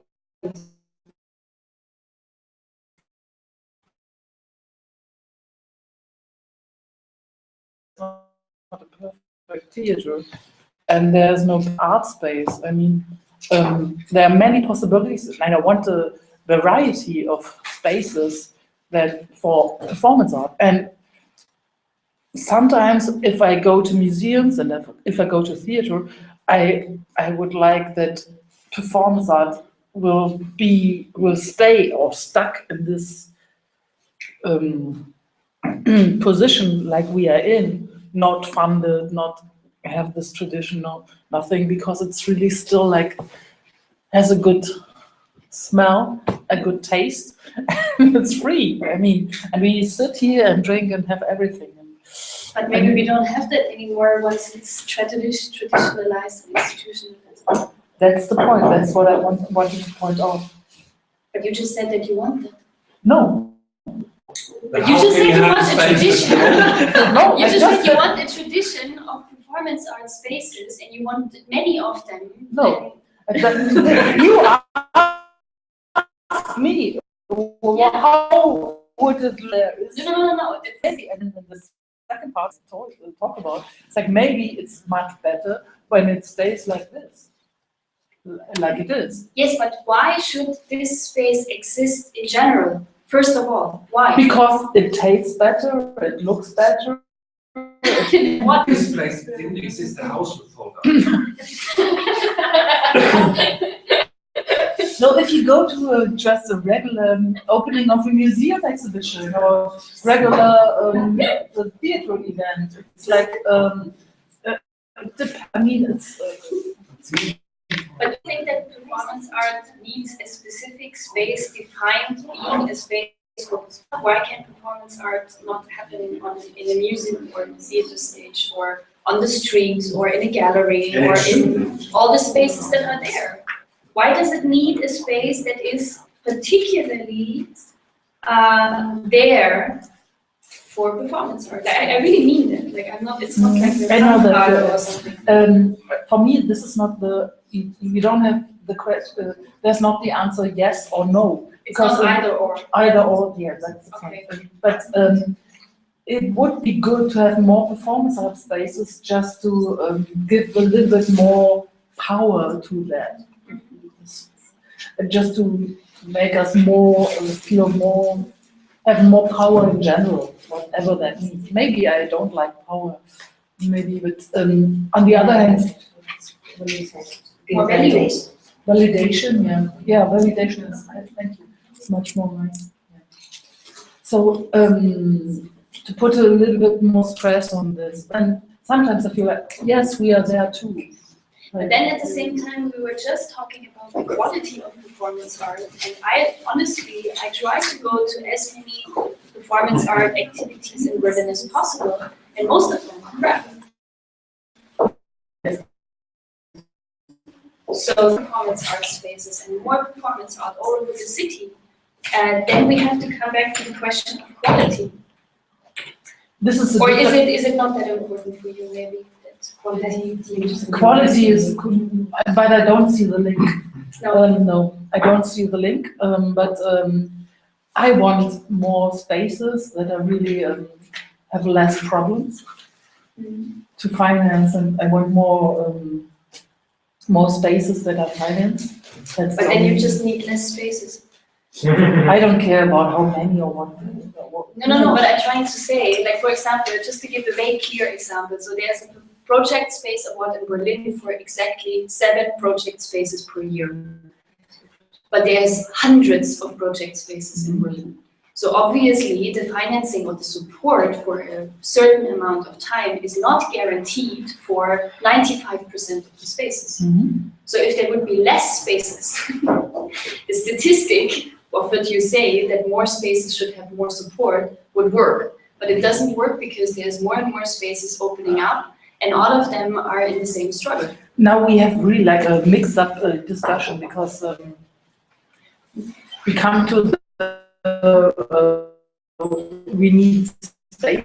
If we also need more spaces to the practice in Berlin, how to give money to spaces for us.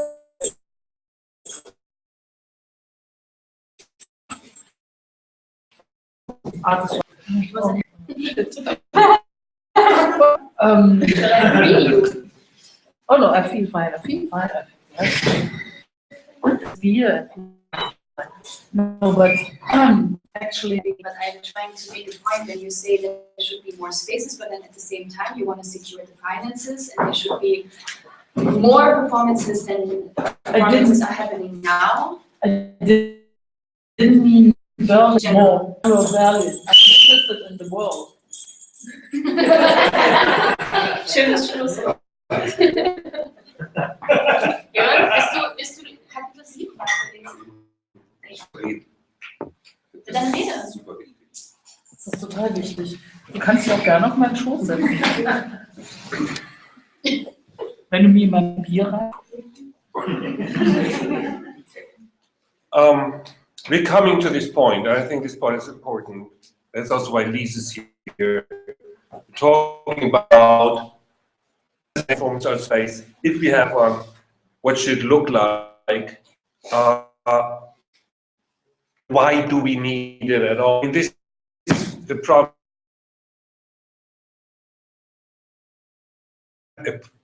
Politics similar to a lot of things in MBA and also everybody welcome. We are very international. We're very inclusive. Everybody is happy, and it doesn't work. The result is not very good art. So what we are, I think, the discussion we need to tonight, and we're definitely not going to finish it tonight, is to define more clearly what kind of a space we need for performance art. That is also very high on the agenda of APAP. We talk about the House of Performance Art, we talk about the test runs, but we do it sort of in a lackadaisical way. We just, yeah, there's a space, we do some performances, oh, it's great. We had some good parties, we saw some good performances. And we go out and we're done again.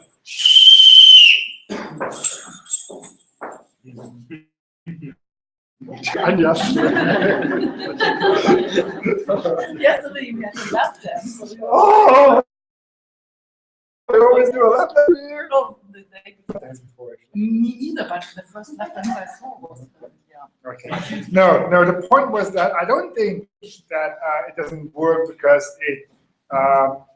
it provides bad art or bad performances. That might also be a really big problem, but the point of opening an art space and according to this inclusive agenda is not only that it has or it makes or it brings bad art, but that it actually proves to be exclusive.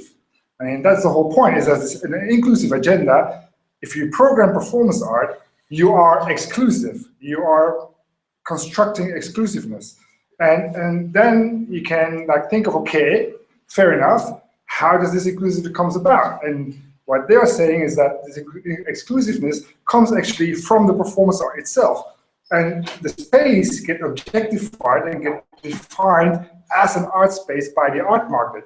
So to counter that, they say, okay, enough, exclusivity is interesting than this inclusive agenda, but we want to define this exclusivity ourselves and not get defined from external factors. So, okay, how to define exclusivity is to set up rules.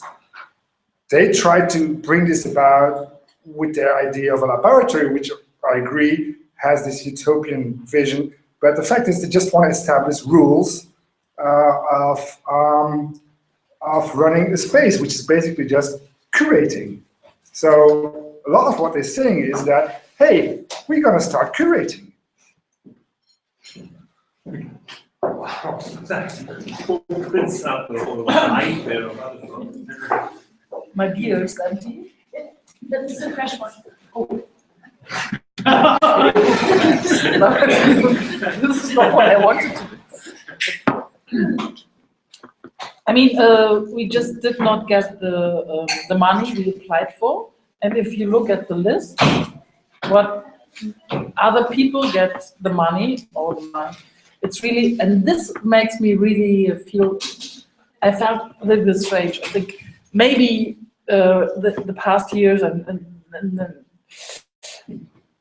Berlin is really going to this certain, the people give the money. They're really going to define what performance art is. And if you put money means power, means energy, you get these definitions. And so we have to stand against it. I mean, I feel like I see the list of the people, and I know only the spaces or the theaters, and it's mainly theater performance, whatever definition and stuff. But it's more, it's a certain context.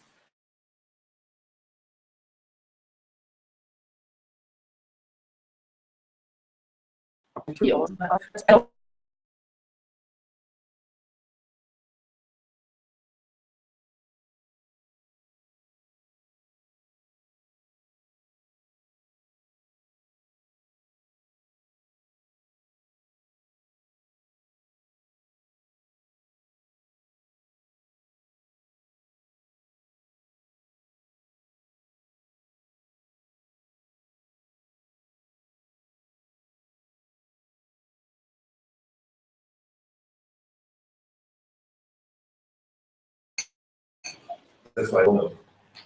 Who got the money?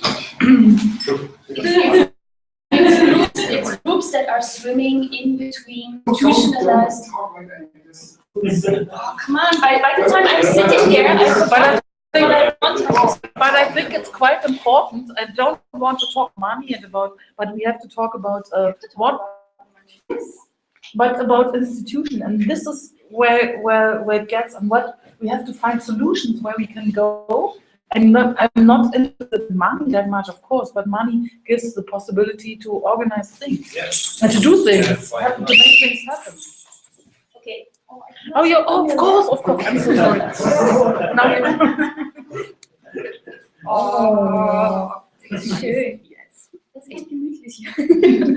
Okay, before I forget what I wanted to say, I think one of the reasons why performance art is so difficult for fund givers to be selected is that it's very difficult for them to access. So we are coming again to that exclusivity thing. It's very difficult for them to access it because it's not in between the clearly defined and known theater, dance, movement, sound, music, so-called entertainment sector. And also there's not many big names in the performance art scene or factor.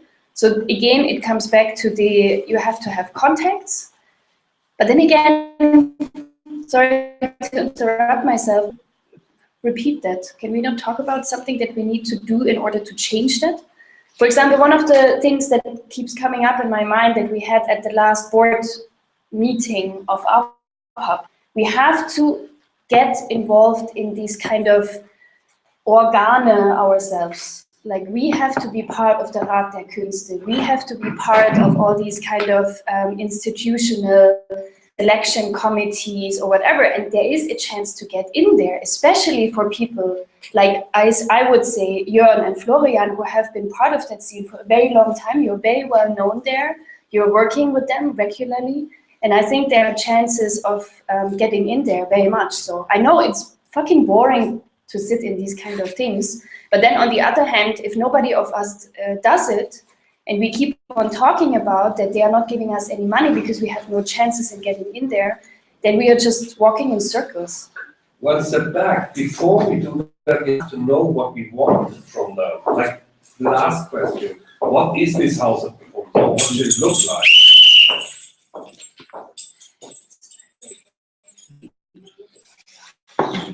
If I have beer, I can sit.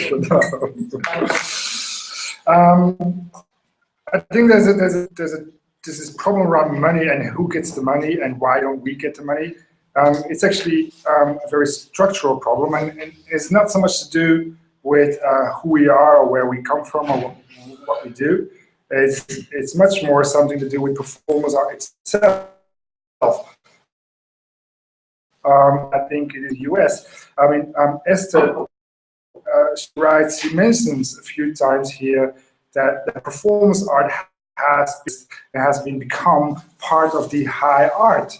And for the US, this means visual performance art, which I think in Germany is then more connected to theater, but the effect is the same. The performance art over the last 10 years, 10, 15 years, has entered the prime art market.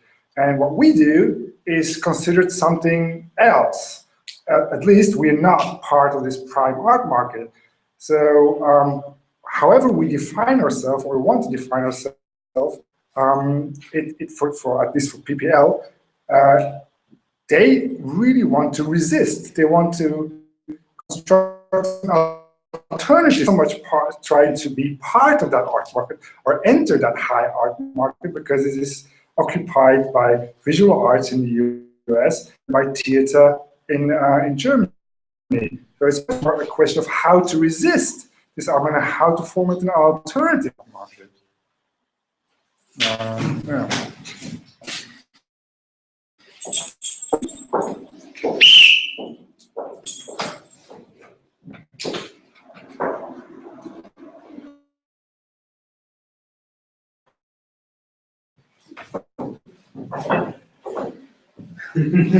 Thanks, Anja. What was most interesting for me from this whole description was the urge to describe how the production of knowledge works. Production of knowledge, it is mentioned a couple of times, like epistemic, epistemological, difficult words that no one really understands.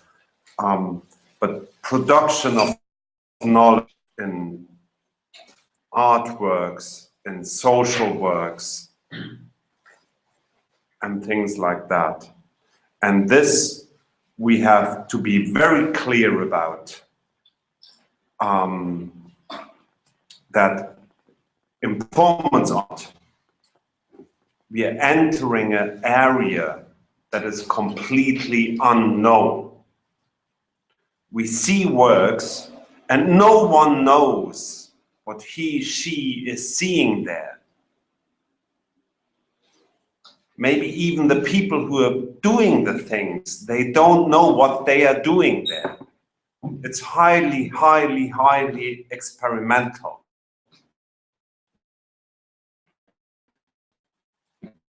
Of describing things, of understanding it. And if there is a bird in a cage and it's tortured and things like that, this is, of course, disturbing, highly disturbing for many people, but only if you approach it with the boxes you have in your head, with the boxes, the possibilities to approach that. Now, what happens in performance art is that it tries to offer a different way, a different approach to the world we are living in. I'm saying this because we are, the performance art is very, Anja mentioned.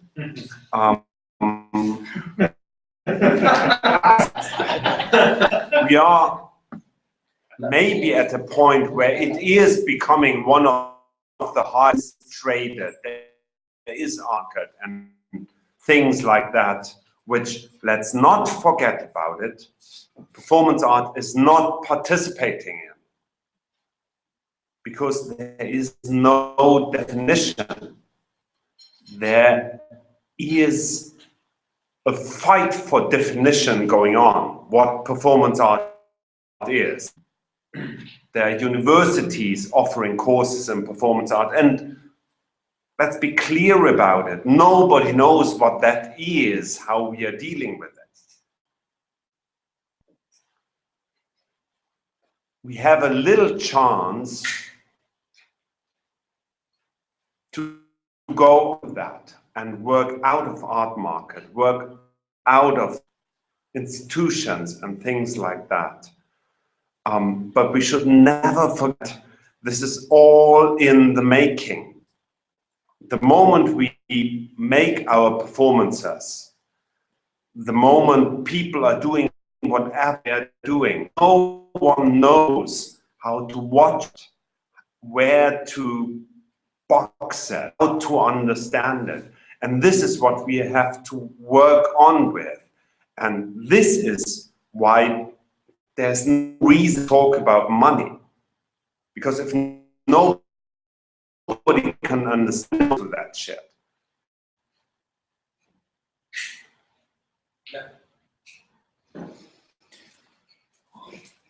Here I am, sorry.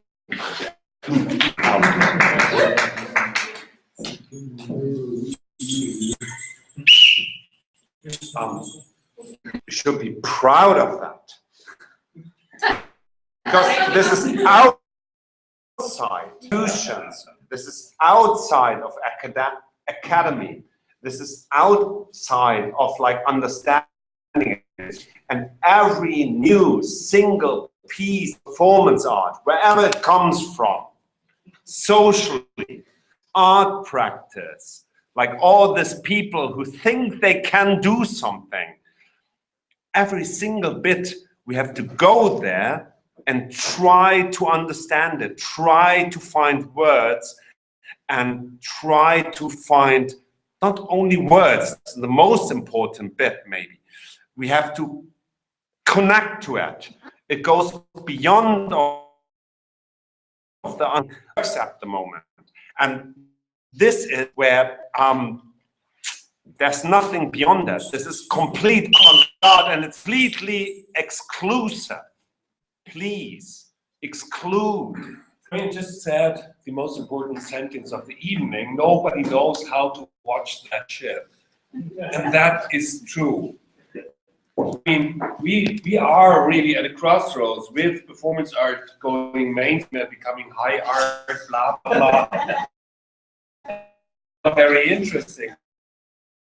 We are at this point, it's amazing, we're starting, and we still cannot believe that it is a quality that agree on it, and we should do it. That's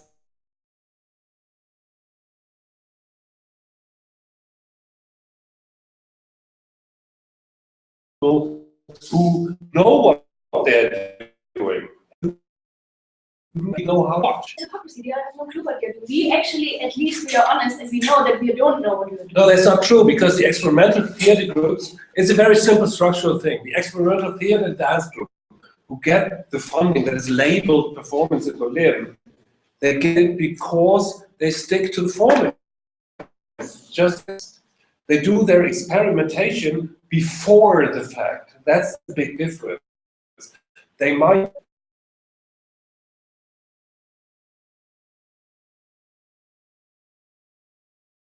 then they put together a piece and then they present it. And the rest of the art world. Then you have bumps and seats, you sell tickets, you get reviews, and the reviewer comes one night and the person who reads it and comes a week later will see what was described in that review.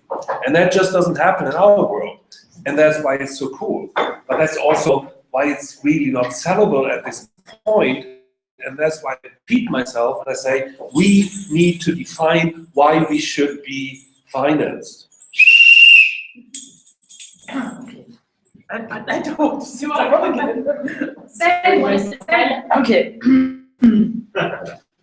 No, but you see in other countries it's different. Talk exclusively. I totally agree with to be exclusive. I want to be exclusive and we are exclusive anyway.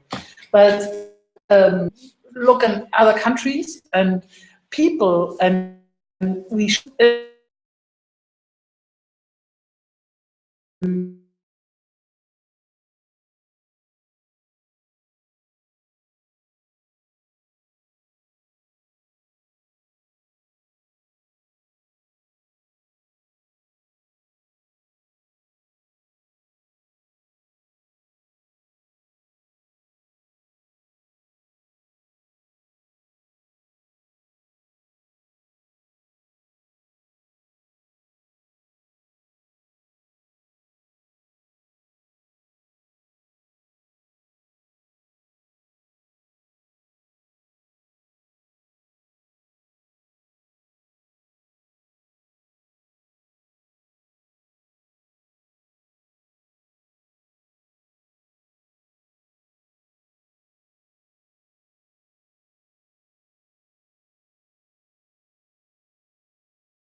how to live, like to separate these two lives.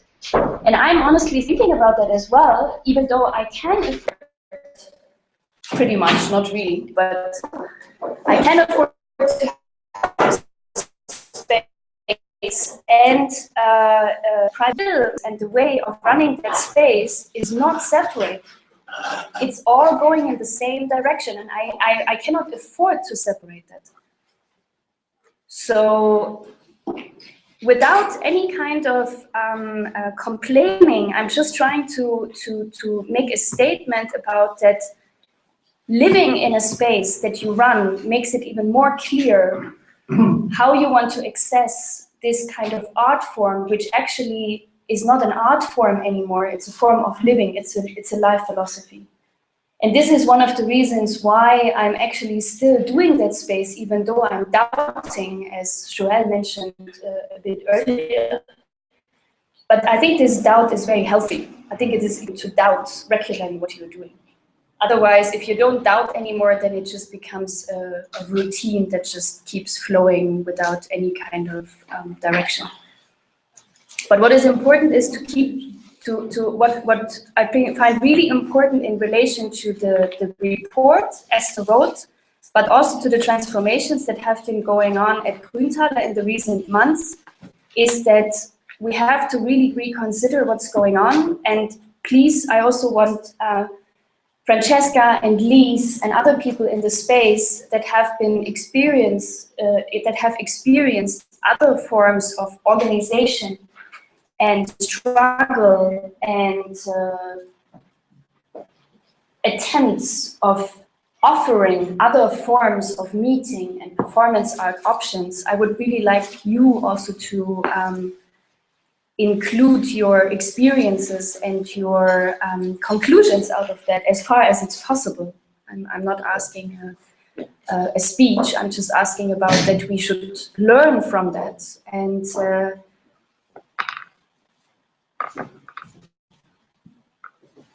yeah, I really need to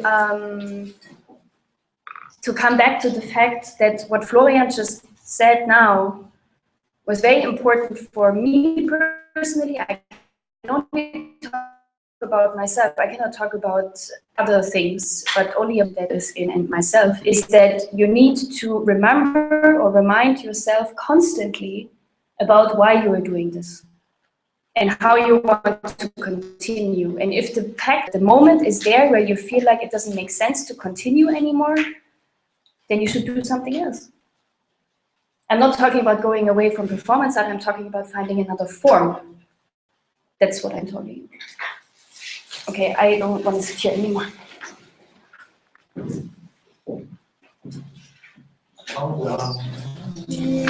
Ciao, Boris.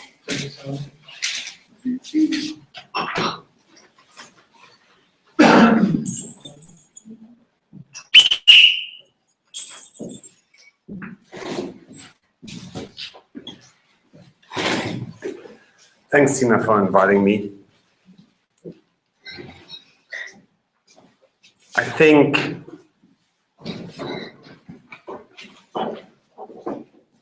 the important thing is to be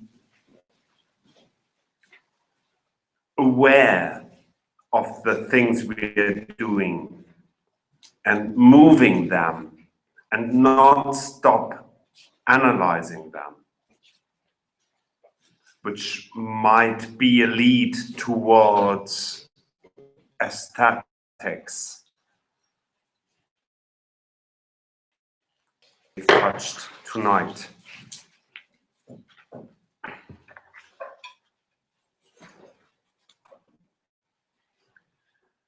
Now, when it comes down to everyday issues, like paying your rent, living in your space, I can't say how to solve those problems. And here I'm coming back to this issue of, are we living and dealing with a defined practice, or are we actually developing a practice and dealing with the production of knowledge that is unique, that happens in a way that is very difficult to describe, to fit into applications and things like that.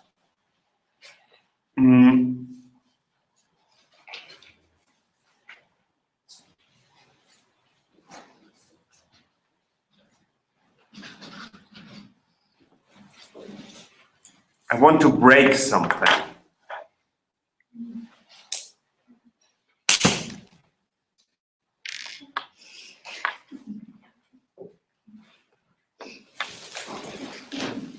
And this is what we should do every time. Every time, let's remind that. We break something. And that's serious. Because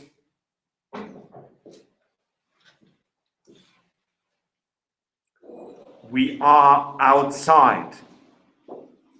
And let's stay outside. And here it is where it comes back to what performance art might be and can be. Outside. It's outside. There is no money to earn. There are no places to run. It is outside.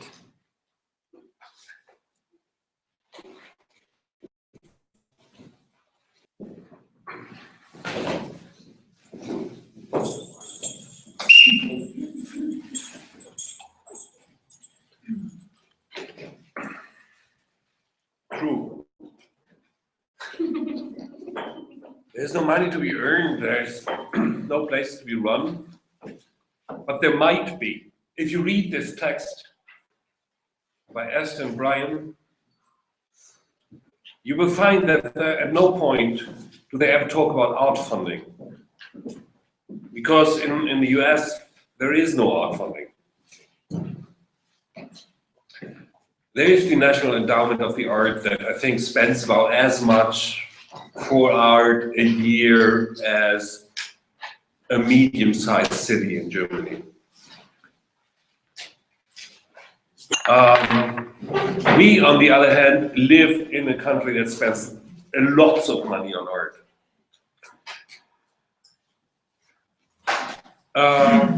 But that's No.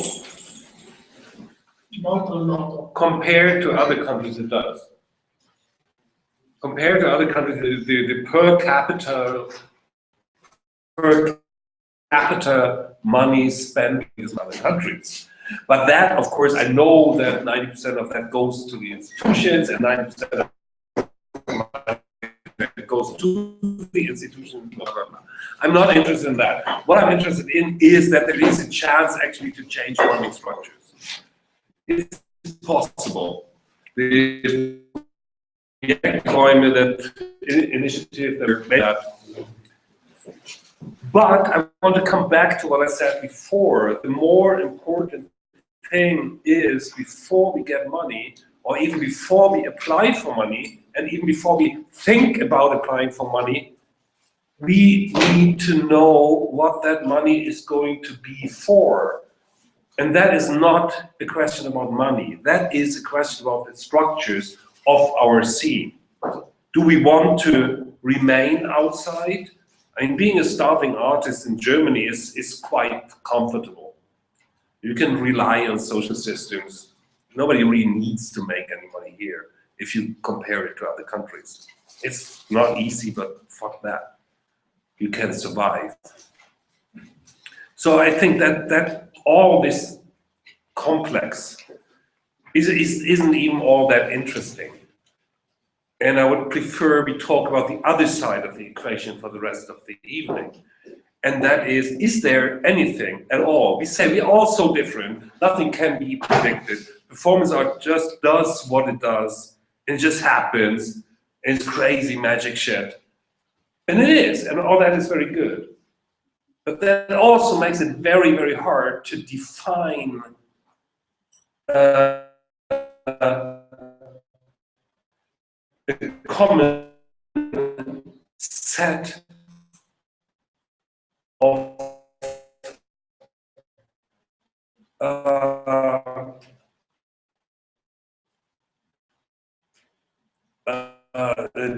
desiderata, things that we really want.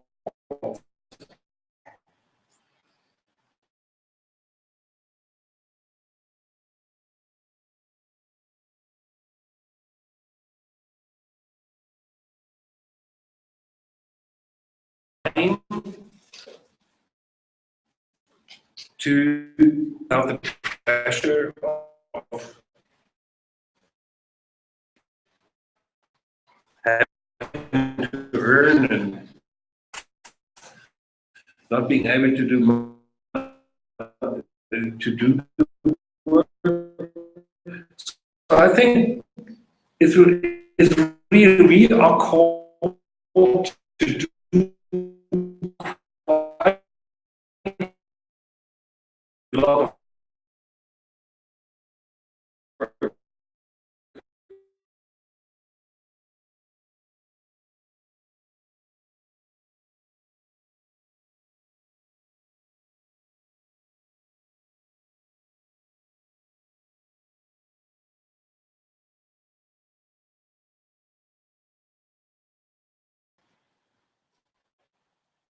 So I think this laboratory direction that PPL will.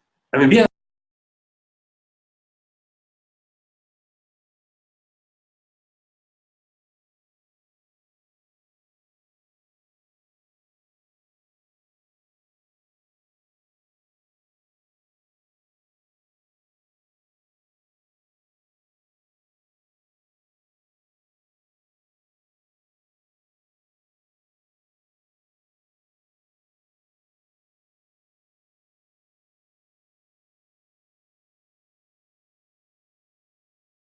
space, though. Yes, but I think it has to look like something. But I think first of all, performance art can be a concept, can be an idea, can be similar to what is happening here. It can be a provider for certain ideas, a provider for certain appreciations, just the concept by itself. And then the idea was that the first house of performance art, which was the hub during the Month of Performance Art, which was just almost finished construction, which will be temporarily, and we were about a month, not quite, but almost. And that is what I assume a house of performance art could look like. I'm just assuming right now. It can be nomadic. It can be maybe for 1 month. It will be in Kamachka number 104. Then the other months it will be in and then another month it will be in Grünthaler 9, and another month it will be in front of the Brandenburg Gates, or we inhabit maybe an institution. Maybe for 1 month the Alliierten Museum could be the House of Performance Art. But on the other hand, I actually, whenever I think of the House of Performance Art, what comes to my mind first is an image that Joel sent around some time ago, which was an architecture drawing of Malevich, which was kind of a Malevich. It was kind of a house that looked like cubes, like the Malevich black cube, but it was a reference, like an idea. But it was like cubes put on top of each other, and this drawing was kind of old, right? But it looked quite postmodern architecture. So it's kind of as if Mies van der Rohe had an idea, the House of Performance Art. And It shouldn't look like that, but on the other hand, I think it might be quite. I think they should give us the national renovation. Totally. No, they should give us the house at the Neue Nationalgalerie during the renovation. In the middle of the whole thing. You want it done. You want a clean white cube. You want a white windows to the wall. So you know how you should do that. So you want a white cube? Yeah. Actually, I only started the discussion, I'm sorry. No, it's okay. You have to whistle. About money. No, I'm sorry. About money because I was. Anya wants to talk about Bob Marley. Bob Marley?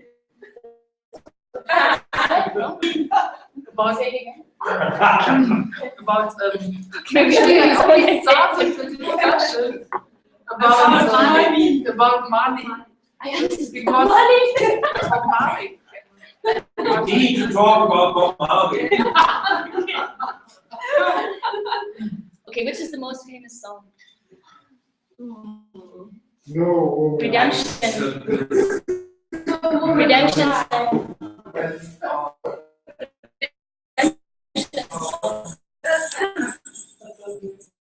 No, I shall. I'm sorry. I failed it.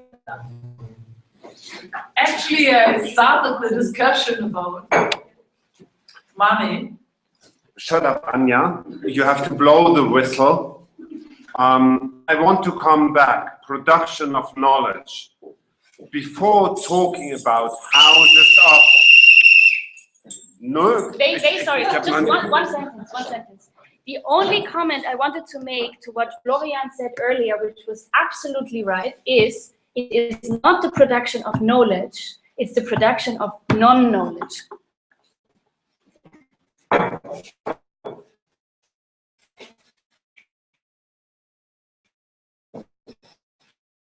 React into those other kind of discussions. I think we have to discuss what is in what Esther gave to us. Excuse me. How do we understand what we see? How do we engage with what is performed, and how do we engage with this very weird and strange ways of people dealing with things, and how can we take that serious? And this again and again and again, I'm repeating myself, is the most important point, because this is unique. This is not approached by anything else, and we see it in the writing of Esther that she's struggling over and over again with terms, with terminologies, with inclusion, exclusion, which very often are not of the things that we are seeing that performance artists are dealing, and is a whole world beyond that no one approached so far. And this is what we are working with. And let's start working with it. And I fear this is going to be exclusive. But at the same time, it includes a whole world of practices, which is very beautiful.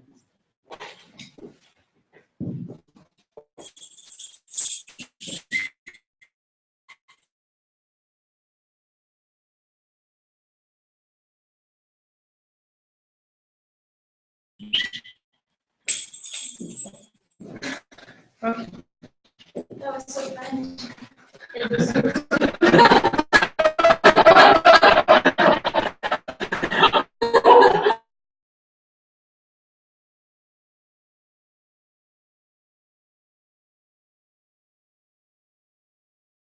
Thinking yesterday about what's MPAB represented for me. And,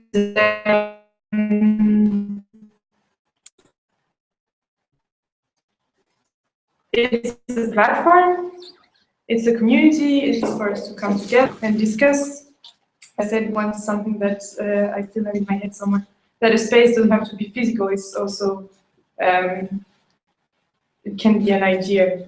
And it doesn't especially have to be a space, it's some abstract, like there can be an abstract space. And I think maybe having a physical space is also